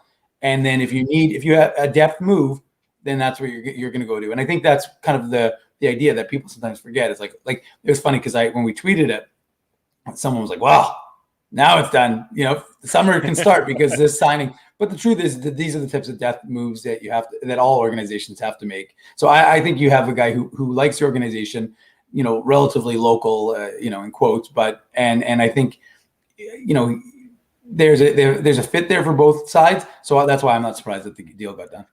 So let me walk our audience through how this impacts the expansion draft, because you would say, well, Dominic Toninato's a fringe NHLer. This shouldn't have a significant impact on the expansion draft. Let me sort of try and explain as best as I can how it does.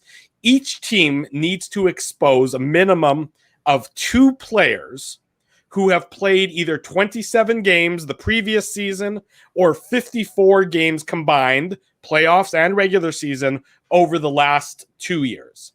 Dominic Toninato has played exactly 54 NHL games between last year and 2 years ago. He played a whole bunch of games with the Florida Panthers a couple years ago. Yeah, 45, 46 games, even including a couple playoff games. Playoff games in that instance were the bubble games, like the wild card round or whatever the hell, the play-in round. 3 games for Florida there. Right, so he's played exactly 54 games. So the Jets currently, if you take away all the guys that they are likely to protect, they now have 3 players who qualify for that 27-54 rule. Mason Appleton, Jansen Harkins, and Dominic Toninato. If the Jets were going to make a move with a player up front, for me, that player would be Andrew Kopp. If they were to trade Andrew Kopp and then protect, presumably, Mason Appleton, they needed to sign Toninato or Trevor Lewis or Matthew Perreault or Nate Thompson. They chose Toninato, obviously, so that they would have the 2 forwards who would meet that 27-54 rule. They have now done that, so it does open up a little more possibility. I don't have any insight or any prediction that it's going to lead to an Andrew Copp trade or another trade among a Jets forward between now and next Saturday, when the expansion draft lists have to be released to the NHL by each team, when they have to submit their protected list. But it does open up the possibility for the Winnipeg Jets to now make another trade. Interesting. Yep. So I think it's a useful signing in that it adds organizational depth where the Jets truly don't have a ton of organizational depth right now with their forward group. They've drafted way more defensemen as of late, and their defensive prospects have way more depth. But there is that other piece to this puzzle that I think that does factor in there a little bit with, and something to keep an eye on over the next week, I would say. You know who I was thinking, guys, that kind of, Dominic Toninato is going to play that role. Maybe Dave agrees with or disagrees. He kind of plays that Patrice Cormier type of role, right? Like a guy that you probably expect to play a lot of the season in the American Hockey League, but he's a guy that's very dependable when you put him in the NHL. And he's probably not going to give you a lot of offense. Like Toninato, has scored, at the American Hockey League level, and certainly with, University of Minnesota Duluth, he had a great career with them, playing alongside Neal Pionk. But like these types of players are important, assuming that, Seattle doesn't take Toninato in the expansion draft. Like Toninato is a guy that could be very useful. And then it becomes that kind of, that argument about, would you rather have a guy like Toninato or would you rather have a guy like Marco Dano? Like if you need a guy to plug in on the fourth line, would you rather have like a dependable veteran two-way player, or would you want to have a player, let's be honest, like Marco Dano is more of a kind of offensive-minded player, right?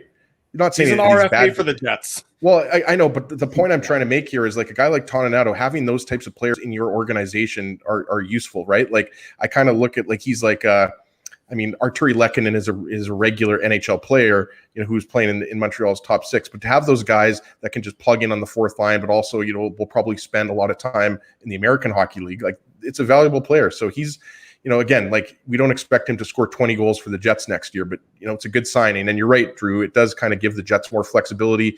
And Andrew Copp is the big wild card. I think, if Andrew Copp is re-signed, and protected, then everybody assumes that it's going to be Appleton or Jansen Harkins that's taken by Seattle. I agree with Jim Toth. I think Appleton would probably be more attractive just based on his production, his cap hit, everything like that.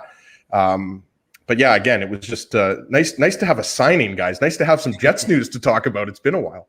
It has been a while. The trade rumors are going to heat up around the NHL. When we come back, Michael Trakos, the national hockey writer for Post Media, is going to join us. We'll talk about the Stanley Cup final. We'll talk about the Jets. We'll talk about all the rumors.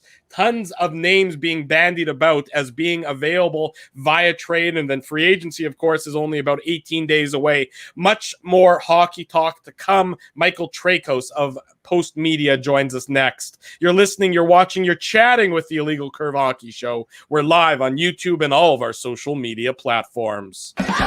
Keeping Winnipeg laughing for over 30 years. Rumors, Canada's longest-running comedy club, bringing you the biggest laughs from the best comedians on the planet. Jerry Seinfeld, Chris Rock, Jon Stewart, Dennis Miller, Brad Garrett, the greats, and all the up-and-comers too. When was the last time you laughed out loud? Make it a great night out with friends, or book your office or birthday party. Even a fundraising event at Rumors. Get all the details and dates on upcoming shows at rumorscomedyclub.com. Hey, Drew. Ezzy, whoa, what a smile! Yeah, I got my crowns done at Linden Market Dental Center, and they whiten my teeth. I see. They're so bright that every time I smile, they go, "We have hockey tonight. Do you have a mouth guard to protect those pearly whites?" I sure do. Whoa, they even ting through the mouth guard. Linden Market Dental Center covers all your dental needs from restorative to cosmetic dentistry and will fit you with a sports guard for that active lifestyle. 877 Waverly. See lindenmarketdental.com.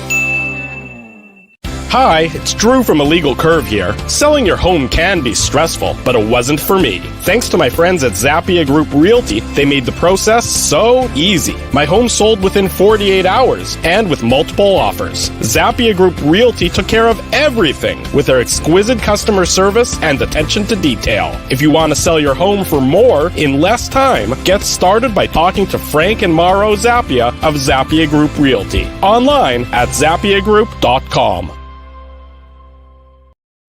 While you can't always count on your team winning, nor your favorite player scoring, one thing you can always count on is Bernstein's Deli. They've expanded their services because the team at Bernstein's Deli wants to accommodate your needs and keep you safe. Open Tuesday to Saturday from 9 a.m. to 6 p.m. to serve you.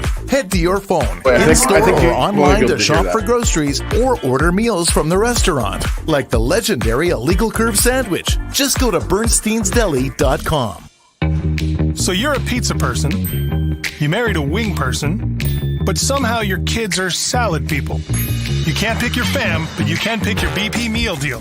Starting from $18.99 for takeout or delivery at bostonpizza.com.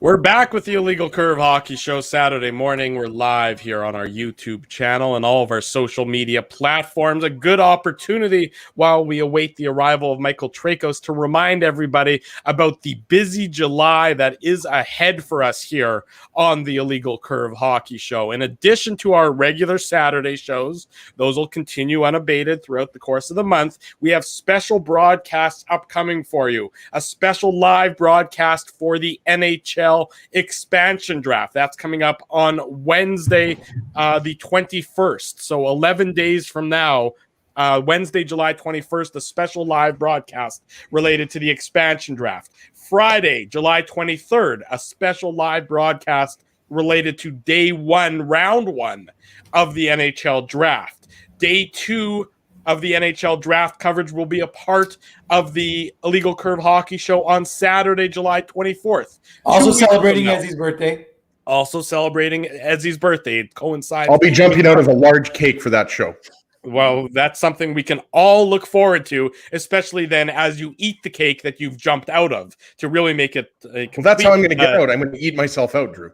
It's going to be disturbing for everybody. And then the final show, the final special broadcast, Wednesday, July 28th. That's the opening of free agency that night. We're going to do a free agency day one recap show. So a lot of exciting broadcasts in store for you between now and the end of July, when we're going to start our usual monthly hiatus in August, when the NHL season shuts down and when we spend a month with our families and then they get sick of us and say, okay, go back to doing the show come September. So that's something we can all look forward to. You mentioned that, Drew. Like, we always joke about that. Like, we say, like, whenever, like, because typically you're going back to the TSN 1290 days, we would always take August off, right? Like after August long weekend.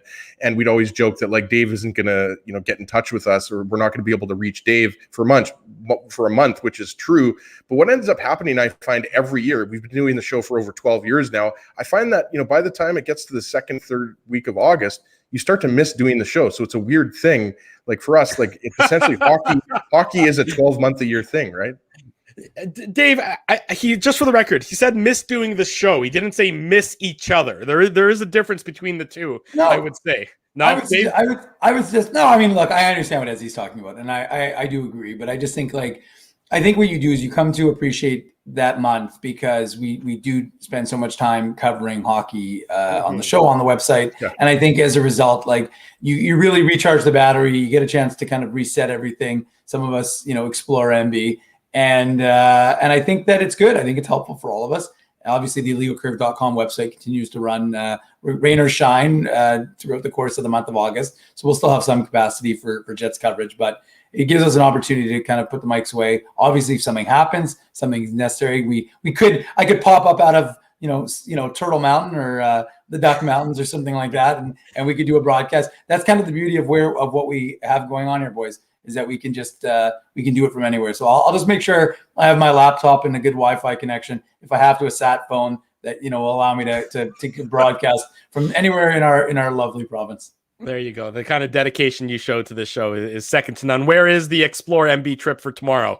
Can you let the people know? We have people from all over the world joining us that are watching this show. Maybe you're going to pop by in their region with your usual Sunday sojourns throughout this great province of ours. I think tomorrow probably will be the Interlake. So I'll be somewhere in the Interlake. I will give people, since we're waiting for Michael, I will give people a little thing that they should go to Assiniboine Park and check out this new Canada Diversity Gardens. I checked it out last night because I saw on Twitter that it was open. So I was coming back from Birds Hill, and I was like, I'll pop over there. And honestly, it's awesome. They did a great job. I think it's not complete, But what they've been able to do, what I saw, I think it's really nice. I think it's going to be a nice attraction for people coming to Winnipeg, and it's really worth checking out. So I would suggest that quick segue from hockey, go check that out. There you go. The indoor component of that will be open, I believe, late in 2022, but the outdoor gardens that are part of the diversity gardens, it's almost built into the name there, those are open and available for people to travel around. Are the gardens pretty diverse, Dave? They are diverse. They had a lot of different types of plants and flowers. Some flora and fauna? Most of which I couldn't identify. But they were nice. That's the important part. They were nice. More like chlorophyll. Yeah. Alrighty, let's while we're waiting for Michael Trakos, as I mentioned, let's talk about some of the names that are being bandied about on the trade block throughout the NHL. You know, Elliot Friedman came out with his final 33 thoughts, as Jimmy Toth mentioned, that came out earlier today, and the names they're not small names. This isn't one of those years where these are sort of bit players that you're hyping up to try and, make things more interesting. There is some, cream of the crop, some creme de la creme whose names are now out there. I mean, the big one from earlier this week coming out of St. Louis, which will be, of course, a division rival, back to being a division rival for the Winnipeg Jets this coming year, Vladimir Tarasenko. He says that his time is up in St. Louis. He's looking for a trade out of St. Louis. He's got 2 years left on his contract, a salary cap hit of $7.5 million per season for a guy who's come off some serious shoulder injuries that have plagued him really for the last number of years, that he actually attributes to being misdiagnosed and mishandled by the medical staff of the St. Louis Blues. How interested would you be in getting Tarasenko? It's definitely a risk. The salary is big, but if he's healthy, if being the operative word there, are you still able to acquire? Are you still getting one of the formerly premier goal scorers in the NHL? Yeah, no, it's a really good question. That was a bombshell, coming from our good friend Jeremy Rutherford. That was an excellent article, great reporting by him. And you mentioned $7.5 million is the cap hit, Drew, but he actually makes $9.5 million real money. So the cap hit matters. Like a team, I think the reason why that really matters here is because what we were talking about with Jim Toth, right? Like the flat cap. So not a lot of teams can afford that, first of all. But yeah, Tarasenko is a guy, he might not be, a 40 goal scorer anymore, but I think most people would still put him around, a 30 goal scorer. And, there aren't a lot of 30 goal scorers in the NHL. Tarasenko is a really interesting one. Like you've heard, certain teams that might be interested in him. Like I read the Islanders might be a team, right? Because we know that, they could have definitely used a little bit more scoring, even though they took the Tampa Bay Lightning to 7 games. So, Tarasenko's been linked to them.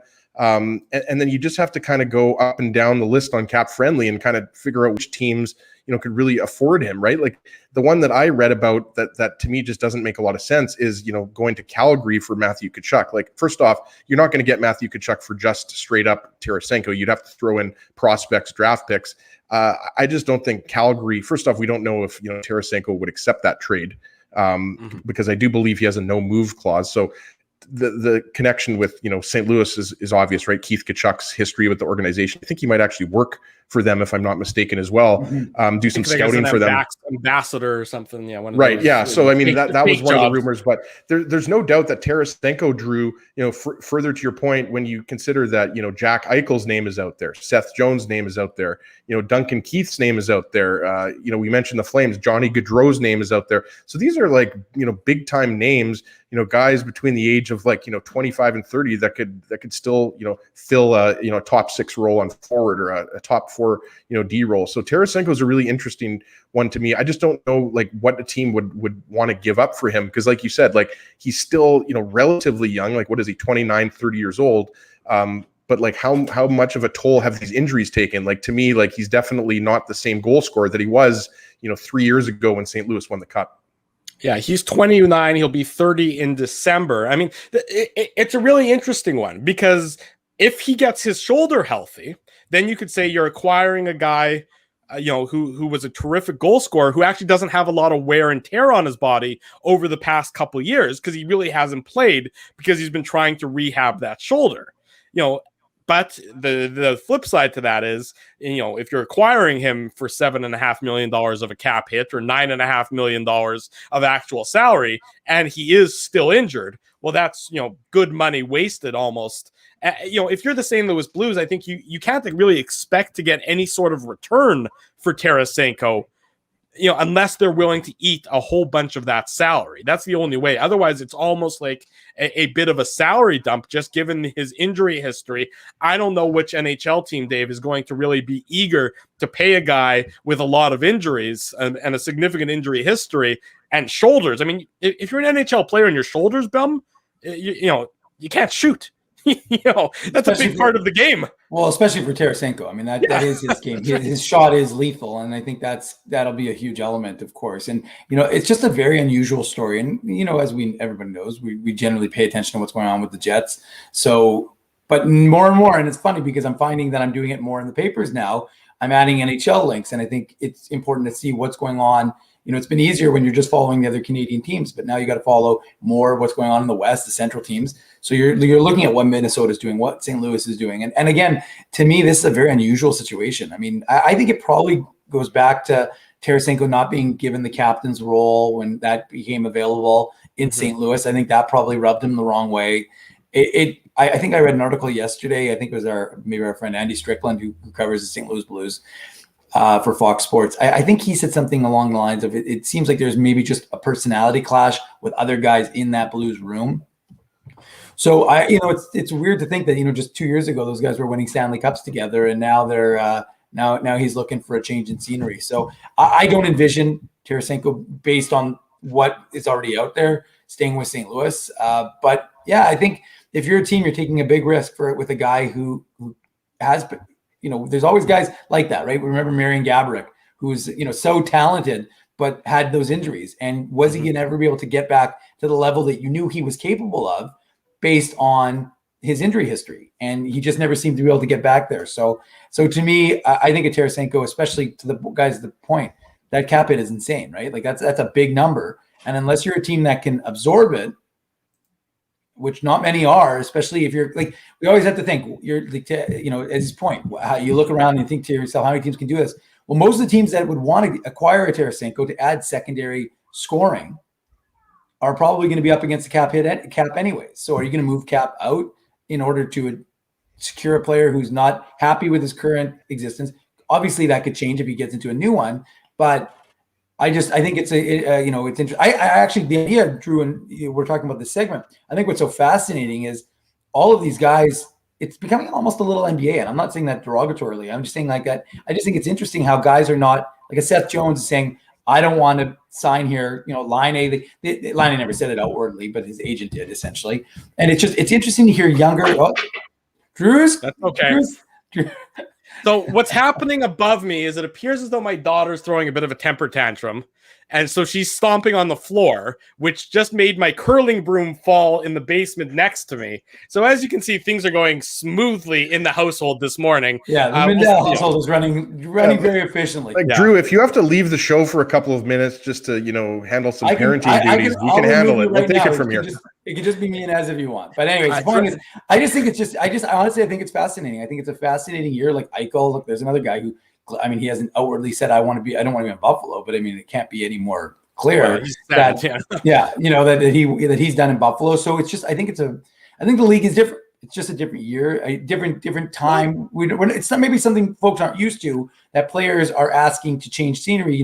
We romanticize this idea, and for good reasons, that players will stay with the team they're drafted by, and they'll be there long term and they'll win cups. That's kind of that notion. But again, I think we're seeing guys want to pick their spots earlier than when they generally could have been because they were UFAs. I think it has a lot to do, guys. I was just going to say, Drew, that I think you look at what is the common denominator here with players wanting to leave in the last year of a contract. I think is that obviously the negotiations probably aren't going very well, right, Dave? I mentioned that prior to Patrick Laine being traded, and everyone was kind of focused on he just wants to get out because of the way he's being used. But I threw that out there. Laine is looking for big money on his next contract. He didn't help himself with the way he played this year, but you have to think Laine is going to want $8 or $9 million a year. Again, I'm not saying he's going to get that, but maybe the Jets, the negotiations were going so poorly that, that was part of the reason why he wanted out there. I would have to think like Seth Jones is a similar situation, right? Like all of these situations are different. I agree with Dave. Like I think, Tarasenko definitely wanted to be the captain, and it appears that the way that these, shoulder surgeries were handled, obviously Tarasenko and his agent had some issues with that. So that's, complicating matters. But like with Seth Jones, I think the big thing is what we talked about, like Zach Werenski, is a guy who needs a new contract, right? So like Zach Werenski is going to make what, $8 or $9 million a year. Like Werenski's got 1 year left at 5. Jones has got 1 year left at 5.4. We know Werenski's going to make a lot more, not less. So, even if it's $8 million a year, maybe Columbus didn't want to give, Seth Jones $8 million a year. And that's $16 million of $81 million. So I think that's a factor here, but I'm a little higher on Seth Jones than some people. I agree. The analytics don't lie. Like his analytics were awful last year. Drew was whipping out like WAR and expected goals, not WAR. What is it good for? But Seth Jones, Chicago makes a lot of sense, guys. Like I said, that if you do the, connect the dots, if they're going to move out Duncan Keith, I mean, it's time to move on from, Keith and Seabrook. So Seth Jones on Chicago makes a lot of sense. Well, I'll tell you what doesn't make sense is Duncan Keith at that salary on a team trading for him. And the Oilers apparently are all hot and heavy with trying to get Duncan Keith. And look, I understand that the name Duncan Keith holds a lot more value right now than the player Duncan Keith. But if the Oilers are going to acquire him, and that's what, again, they're grinding it out. If they're going to acquire Duncan Keith at that salary, they can't do so while also giving up a player, which is the talk that that the Blackhawks are asking for a guy like Caleb Jones out of Edmonton. Now, Caleb Jones is not not a fantastic hockey player, but if you're the Oilers and you're taking on that salary, you're basically doing that as a salary dump more than anything. I mean, I can't understand the idea of paying big money, salary wise, and giving up players to acquire Duncan Keith at this point of his career. I think the numbers would probably indicate, like on a good team, Duncan Keith is a third pairing defenseman, and people think that's crazy because Keith is arguably a Hall of Famer. Like, there's a good chance he's had an unbelievable career, like not just the Stanley Cups, but what he's done with Team Canada and everything. So like Keith is a really good player, but like I mean. Captain Obvious doesn't need to come on our show right now and tell us that, Duncan Keith isn't the same player that he was, back in 2015 when Chicago won their third Stanley Cup, right? It's just the case. So I agree with you, Drew. His contract I'm not sure has the to be Oilers management knows that, though. The way they're talking about it, I'm not sure they fully know that. I mean, Dougie Hamilton to me makes a lot more sense on Edmonton. Like this is a guy who's in his prime right now, right? Like, and like how much are you going to have to pay Dougie Hamilton? Probably $8 or $9 million a year. He's a top 20 defenseman, maybe even top 10 offensive defenseman in the NHL. So, Duncan Keith is a weird one, like because Seth Jones, he's in his prime. Vladimir Tarasenko, maybe a little bit out of his prime. Jack Eichel, he's in his prime. Duncan Keith, again, all due respect, like I'm not saying I think Keith can play another 2 or 3 years in the league, boys. Like he's a guy that could probably play in the league when he's 40 years old, but he's just not the Duncan Keith. He's not the Conn Smythe Duncan Keith that we remember from back in 2013. If he's playing on your third pair and he's playing, and his salary being whatever his salary is, and the Hawks have eaten a big portion of that. And if they eat a big portion of that, that's right. Then you're fine with Duncan Keith. But I mean, it sounds like Edmonton expects him to step in, that they're getting Duncan Keith in his prime that he was when the Blackhawks were going on long playoff runs and those epic games and those epic battles in the Western Conference Finals with the Los Angeles Kings. I mean, that's not Duncan Keith at this point in his career. You're getting a guy who's certainly on the downside of his career, certainly, just winding down his career. But the Oilers just seem to be, I think they're in love with the idea of Duncan Keith more than really the player Duncan Keith. Well, and you've got Darnell Nurse there, Dave, right? Like he's your top pair left shot defenseman. So I don't think, Ken Holland or Dave Tippett expect him to be a top pairing defenseman. The issue is though, like, is he do you expect him to be your third or fourth best defenseman? And I think that's going to be tough at 30. It's almost like, I would also throw in like similar to Zdeno Chara on Boston. Right. Like I think one of the reasons why that didn't work out and the reason why, Chara moved on to the Capitals is because like Chara was like, no, I can still, do this. I can provide this amount of minutes. I can provide this type of role. And Boston was saying like, at this point in your career, you're a 5-6 defenseman, which again, Char is another guy, probably a future Hall of Famer, but you have to just be realistic. So I think it's a similar situation there. So yeah, it's going to be very interesting to see what happens there. With Duncan Keith, does he go to Edmonton? Is it another team? Does he stay in Chicago? Because I think, guys, if the last few years have taught us anything with the salary cap, the pandemic, just what's happened with the NHL in terms of their business operations, it's like salaries matter more than ever. They always mattered a lot, but you definitely don't want to tie too much of your salary cap up in a player who's not really contributing for your team on a nightly basis. By the way, the guy. Sorry, go ahead. No, the only thing I want to just jump in, I was going to say, I don't know where you were going to go, but the thing, someone just mentioned Vegas in the chat, and I was thinking to myself, it's amazing to think that Eichel is now being mentioned with Vegas. We've heard Eichel mentioned with the Rangers. We've heard Eichel mentioned with the Kings. And I'm thinking to myself, how is Vegas bringing in a $10 million player? It's funny because I suspect Kelly, if anybody could do it, maybe it's Kelly McCrimmon, but I love the fact that somehow Vegas has gotten themselves into the discussion about Jack Eichel. I think it's hilarious. Well, I guess they would. Salary cap, I just don't know how it would work. That's what I'm talking about. They have the younger prospects. They do have some prospects that might interest Buffalo, but the money is. Unless their salary cap is $120 million, it just doesn't seem to work. Something has to give at some point in time with Vegas with regard to the salary cap. Last year, you heard Jim talk about it earlier. They weren't dressing a full rosters for some games simply because of that reason, because of the salary cap.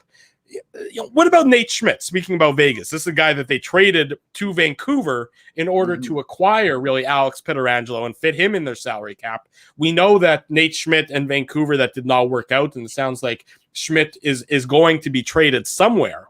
This is a guy who still has another 4 years left on his contract at $5.95 million per season.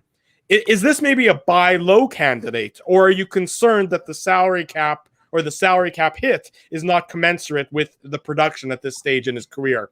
He wasn't very good with Vancouver last year, but is that a Nate Schmidt factor, or is that a Canucks tire fire factor?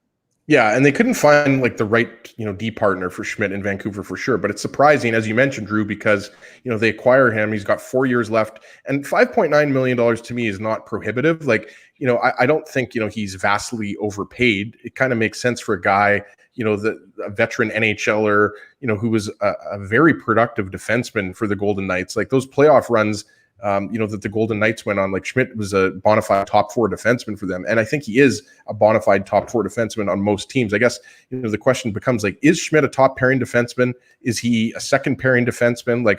What type of player is most complimentary for him? I think there would be interest. He can move the puck. The guy can skate. He's got a physicality to his game. He's a pretty good defenseman. So that one's a little bit surprising for me. Duncan Keith isn't surprising because Chicago obviously, is moving on with Seabrook's money coming off, and just, the fact that they've been struggling and they've got too much money tied up in older aging players, right? But Schmidt, it wasn't, the year that he wanted for sure in Vancouver, but I do think there would be interest. Again, would a team like the Jets be interested? Well, that's the team. This is a left side defenseman who, now granted, he's got a modified no trade clause. So he's got 10 teams on his no trade clause. So that might be a factor. And according to Elliot Friedman and other reports, as John Chan mentions in the chat, it sounds like Nate Schmidt wants to go back to an American team as opposed to staying in Canada. That being said, he is a Minnesota boy. He's from, I believe, St. Cloud. So maybe maybe Winnipeg and the Minnesota connections appeal to him. And the Wild. I've read the Wild as well, just because we think that there's a good chance a guy like Matt Dumba might be moved, right? So if you do, again, it's all puzzle pieces, right? Schmidt to me is a guy that exactly what you're going to get. That's the thing that's different, I think, than Duncan Keith. Duncan Keith, you don't know how many minutes is he going to be able to play just based on his age. And again, I do think Keith has a lot left in the tank. Maybe less than he did, a few years ago. But with Nate Schmidt, he's a guy you plug in your top 4, very dependable. Yeah, does he make mistakes? He's not a perfect defenseman. I really like Schmidt's game. I think he could offer a lot. I think he would look good in a Jets uniform. I don't necessarily know that that's going to happen. But if the Canucks trade him, they're gonna get a good return for him for sure. Well, I wonder about that. I wonder about the return given the down year that he's had, given the salary cap scenario, given, sort of everything sort of non-hockey related. Will the Canucks be able to really, they got him for nothing. They got him for a 3rd round pick because it was a salary dump by Vegas. Yeah. I don't know that it's, necessarily a salary dump by Vancouver, but the Canucks do need to free up some cap space. They have to sign Elias Pettersson. They have to sign Quinn Hughes. So It's not like they're, free and clear salary cap wise. There's a lot about Nate Schmidt that interests me from a Winnipeg Jets perspective, but I wonder if the 4 years left on his contract make it so that he would almost be blocking too many players on the left side.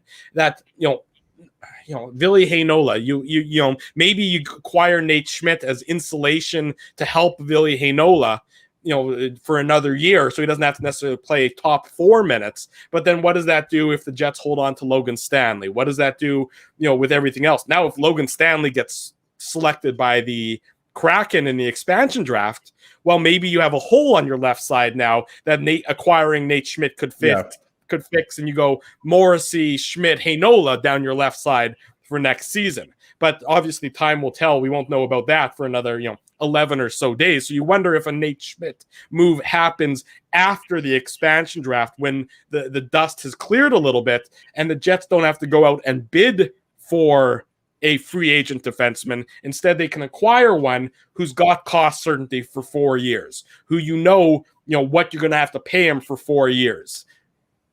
I could see a match, just not yet. Probably another 2 weeks or so away is when that match, I think, would become a little bit more evident if it actually makes sense.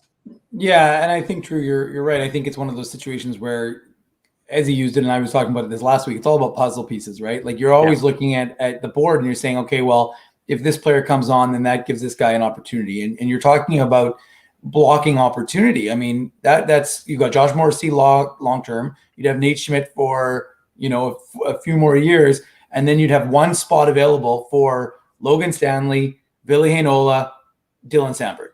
Now, I'm all for letting Dylan Samberg play in the AHL next year. I don't have a problem with that because I think it's good for his development. If he can, again, I'm always happy to be proven wrong. And I don't doubt Dylan Samberg because I watched him play this year. I know he's a very good defenseman and a very good defensive prospect, I should say. And I think, like I said, I saw what he did with Johnny Kovacevic, top pairing, a lot of nights for the Manitoba Moose. They look good together.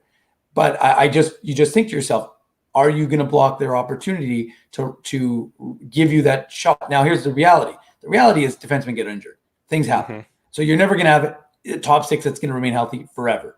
But the concern is, are you going to limit their opportunity to do that? Now, again, to your point, that idea of insulation, if you have, let's say you keep your defense the way it is, and we would acknowledge, I think, that the Jets right now, their big concern is that right side defense, right? Not necessarily the left side, because not only would they have the guys there, but they do have the prospects. Like I said, Heinola, Stanley, Samberg, and Chisholm. Chisholm's a really good skater.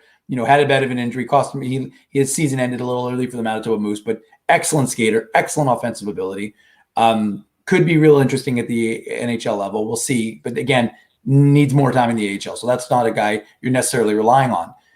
But I'm just saying, like, you just also don't want to create a logjam. And if you do, maybe that gives you the luxury of trading guys. If you say, okay, we're comfortable with Morrissey, Schmidt, Heinola, let's say, or Morrissey, Schmidt, Stanley, then maybe you keep Heinola and you trade Samberg, or you do something that frees them up and allows you to maybe to insulate your right side the way your left side is. Because, well, like I've long talked about, the only prospect right now in the Jet system to come up on that right side, really, I mean, you've got Gavanke, he's one, but really it's Johnny Kovacevic who kind of really took the bull by the horns last year for the Manitoba Moose and put himself into that position. But you don't have a lot of depth after right now. Dylan DeMello, Neal Pionk, question mark. I wanted to throw this in there, further to Dave's point, talking about, the salary cap. I think you also have to think about it. Like GMs get criticized a lot this time of year, for making, bad UFA signings. And there's a long list of bad UFA signings, right? But I also think you have to give them credit in terms of they don't want to give a player money, to Dave's point, that's going to tie up money for a future young player. Like, for example, right, like Miro Heiskanen is a guy that's been talked about as a potential offer sheet target, right? I don't think Dallas is in danger of losing Miro Heiskanen. He's one of the best defensemen in the league, but like, so right off the bat, you have to just knock teams off. It's like Dallas is not going to be in on Seth Jones. Like, there's certain teams that like you could probably knock off 10 to 15 teams, but like, you guys know I'm a big Devils guy. Like, I think Seth Jones would look really good on the Devils just because they're weak on the left side and the right side. Like, I really think Ty Smith. So they're weak on defense is what you're saying. Yeah, well, they are. I mean, like, let's be honest. Like, Mackenzie Blackwood had a great year in net, and I think there were some good players that took a step forward. Like, I think Jack Hughes had a good season. Obviously the future's bright with Nico Hischier and But if there's one team that can afford him and they could give up some prospects, it would be the Devils. But like you can't, if you're a team like Colorado, and I know he's been linked to Colorado, like I just don't see the fit there because you've got Cale Makar, you've got Bowen Byram, you've got Sam Girard. So the question becomes like, do you want to be paying Seth Jones $9 million a year, when he's 31 years old? Because right now, like what Seth Jones is how old? 25 years old? Like you're not going to regret that when he's 26, 27, 28. But when you're paying him $9 million a year, I would... Assuming he doesn't play like he did last year. Well, exactly. So I really like Seth Jones. I just think like the market for him is maybe not as big as some people think. That's what I'm saying. Well, I mean, you saw what Elliot Friedman reported earlier today, that Philadelphia, who was, linked to him and everything else, is backing away because Seth Jones, which is totally his prerogative, and I'm glad to see players, using their UFA status as a cudgel and as an opportunity more so than just giving it away for free. He's saying, I'm not prepared to make a long-term commitment.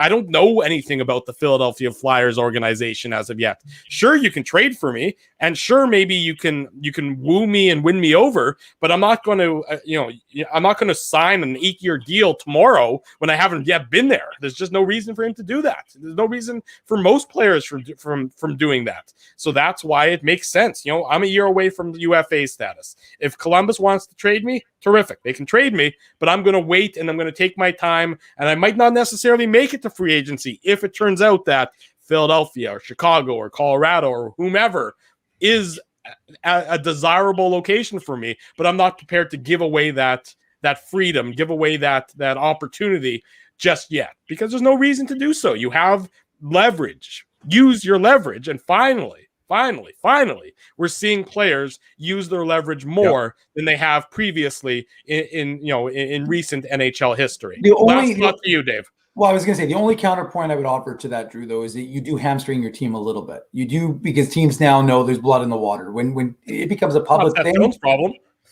Well, it is though, because what is it? Jaws? What's that? What is it? Jaws? Yeah, yeah, exactly. So, I mean, you're right. It's or not Sharknado, Dave. It's not his problem, but yeah, exactly, Des. But the point is, you also don't need to necessarily hamstring the team. I mean, you can make that public, I guess, if you're not making headway and you don't feel that you're being heard, then I can understand that. That's all I'm saying. I just think, and maybe that's the situation here. I have no idea, so I'm not commenting on the specifics of Seth Jones' situation. I mean, Ezzy and I, we watched him at the draft. We thought he's a terrific young player, and I'm not sure anybody should be judged based on 1 year. What happened in and especially what happened in Columbus this year. Sure. It just seemed like a tire fire from start to finish. So I just think it's one of those situations where you got to be a little careful. You got to tread lightly, because you want to be able to let the team that you're trying to leave maximize value for you, and it makes it easier. And you're right; it's not the player's responsibility, but it also, I mean, these are your brothers, these are your friends that are still that you're leaving behind, even if you don't love the organization. You don't necessarily want to screw them by saying, okay, well, your team has now had to accept a lesser offer as a result of the situation I've put them into. And more importantly, if the team doesn't trade you, the team decides to hang on to you, it's made it an awkward situation. So I just say, like, that's why what Mike Lee did to Patrick Laine, for example, I thought it was inexcusable personally. I didn't think it was a good move because it made Laine front and center. It didn't make it. And again, perhaps, and again, agents are not generally stupid with what they do.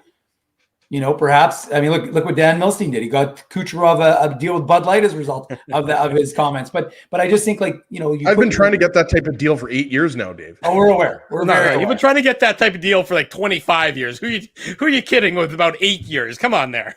So I just think Bud Light's kind of like drinking water, but I just think their money counts just the same. Yeah, exactly. So I think it's one of those situations where you have to be cognizant of the position you're putting the player and the team in and all that sort of thing. Let's head to break. When we come back, we'll give our final thoughts on the 2021 season. Smash the like button, people. Smash the like button. I'm not sure what happened with Trake, guys. We thought we were going to have Michael Trakos on. Hopefully, everything's big time. Okay. Yeah, hopefully we'll get in touch with our good buddy Michael Trakos, and hopefully if he was biking, hopefully he was wearing a helmet. Anyways, we'll come back with that. Much more to come. You're listening, you're watching, you're chatting with the Illegal Curve Hockey Show. We're live on YouTube and all of our social media platforms. Keeping Winnipeg laughing for over 30 years. Rumors, Canada's longest running comedy club, bringing you the biggest laughs from the best comedians on the planet. Jerry Seinfeld, Chris Rock, Jon Stewart, Dennis Miller, Brad Garrett, the greats, and all the up-and-comers too. When was the last time you laughed out loud? Make it a great night out with friends or book your office or birthday party. Even a fundraising event at Rumors. Get all the details and dates on upcoming shows at rumorscomedyclub.com. Hey, Drew. Ezzy, whoa, what a smile! Yeah, I got my crowns done at Linden Market Dental Center, and they whitened my teeth. I see. They're so bright that every time I smile, they go, "We have hockey tonight. Do you have a mouth guard to protect those pearly whites?" I sure do. Whoa, they even ting through the mouth guard. Linden Market Dental Center covers all your dental needs, from restorative to cosmetic dentistry, and will fit you with a sports guard for that active lifestyle. 877 Waverly. See lindenmarketdental.com. Hi, it's Drew from Illegal Curve here. Selling your home can be stressful, but it wasn't for me. Thanks to my friends at Zappia Group Realty, they made the process so easy. My home sold within 48 hours, and with multiple offers. Zappia Group Realty took care of everything with their exquisite customer service and attention to detail. If you want to sell your home for more in less time, get started by talking to Frank and Mauro Zappia of Zappia Group Realty. Online at zappiagroup.com. While you can't always count on your team winning, nor your favorite player scoring, one thing you can always count on is Bernstein's Deli. They've expanded their services because the team at Bernstein's Deli wants to accommodate your needs and keep you safe. Open Tuesday to Saturday from 9 a.m. to 6 p.m. to serve you. Head to your phone, in-store or online to shop for groceries or order meals from the restaurant, like the legendary Illegal Curve sandwich. Just go to bernsteinsdeli.com. So you're a pizza person, you married a wing person, but somehow your kids are salad people. You can't pick your fam, but you can pick your BP meal deal, starting from $18.99 for takeout or delivery at bostonpizza.com. Saturday morning, we're back with the Illegal Curve Hockey Show. Drew Mindell, Dave Minuk, Ezra Ginsburg with you each and every Saturday, all throughout the month of July. Of course, we'll take August off, but as I mentioned previously, and it's available on illegalcurve.com for you to keep track, a whole bunch of special broadcasts upcoming here for the Illegal Curve Hockey crew.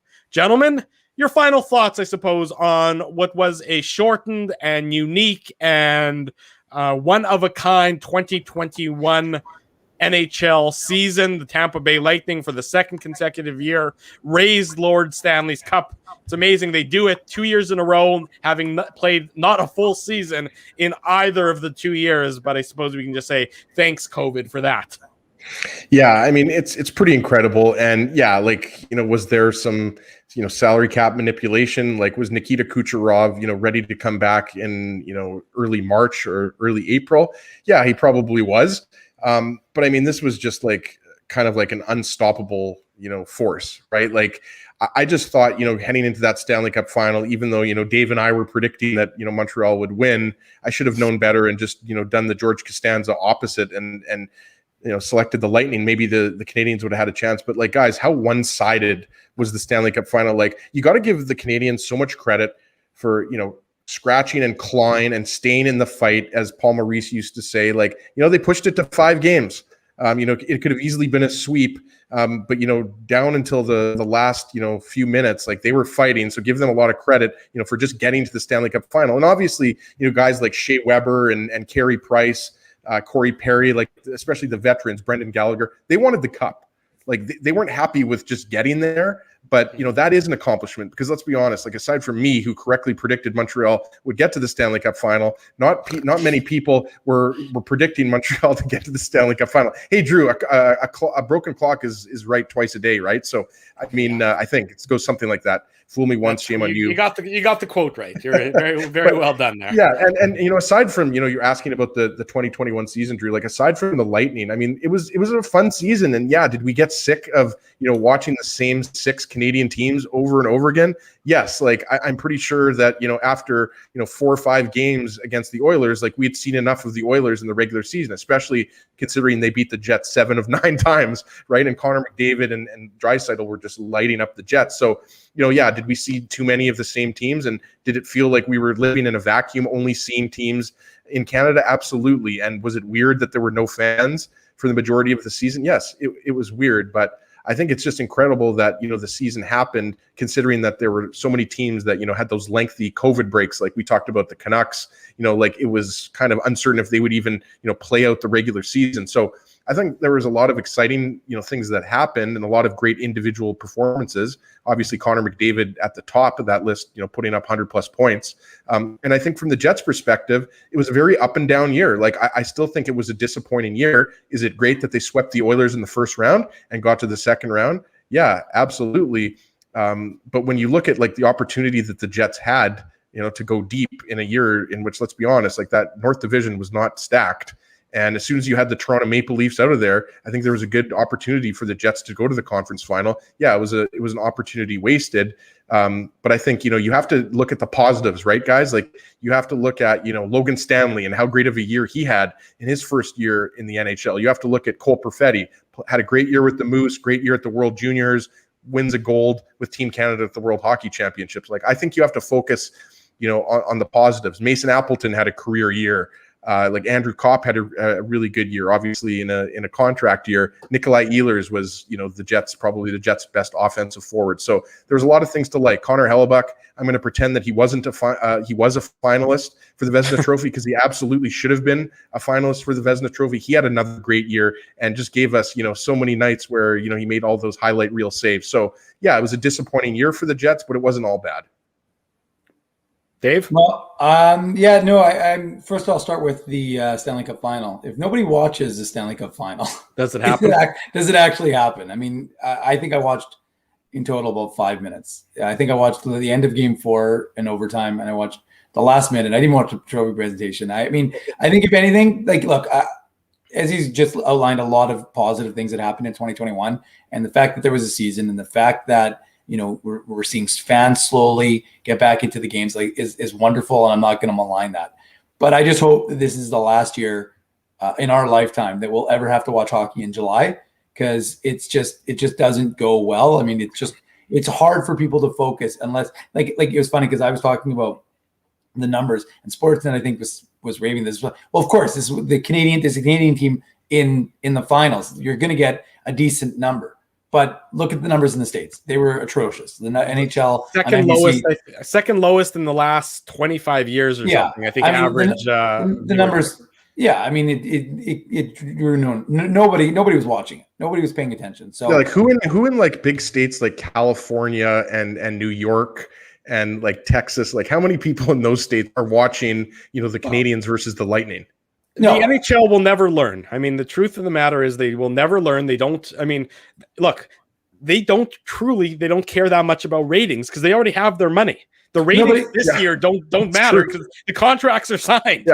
No, I know. And the reality is that this would have been a year of all years to play like 40 something games. I mean, it's funny, right? How many times do we have to hear the regular season doesn't matter? Well, if the regular season doesn't matter, then why are you playing so many games? Well, we know it's because of gate revenue, and we know that that's ultimately what drives it because teams don't need to play 82 games. But at the same time, they could have played fewer games. They could have ended this in June at least. Tried to have a normal off season. And again, as he talked about at the start of the show, they're already scheduling the preseason games for the end of September now for Seattle and for various teams. I mean, they have it all scheduled, but the point is it's happening. So there's not going to be a long off season like we're used to. We don't know if the Jets are going to do a rookie camp. I said a rookie camp. Like after they do the draft, traditionally they bring the rookies in and they do that. I don't orientation know. Or whatever. They haven't done Penticton for a while. Like when was the last Young Stars tournament? That was like 3 years ago. Yeah. So like I said, it's wonderful that everything happened. It was wonderful that we were able to continue rolling with the show. The being able to be at the building and sitting and watching hockey games with no fans in it. It's probably one of the most weird experiences of my life, from 15,000 folks to 0. And, but like I said, hopefully everything going well and Manitoba keep doing well when it comes to, our recovery. I think we'll be hopefully back to normal, and we won't have to ever experience anything like this again. And that's that. And I would expect actually this week, so you're talking about exhibition games, I would expect that the Jets would release their exhibition schedule probably this week, because after that, then it's straight, expansion draft, NHL draft, free agency. August is the shutdown. So usually it is. And the NHL season, I bet you, the season schedule will be released sometime pretty soon. The NHL usually does it around the NHL draft. Like I remember all the years when we used to go to the draft. It almost always comes out like in a regular year, it would be around like, let's say June 19th, June 20th. It's just a month later. So I would expect it to be the week after next week. And the only asterisk, of course, that being what happens with the Olympics. And that's the big question mark that the NHL and the NHLPA and the IIHF and the IOC and all the rest of the alphabet soup are trying to figure out right now.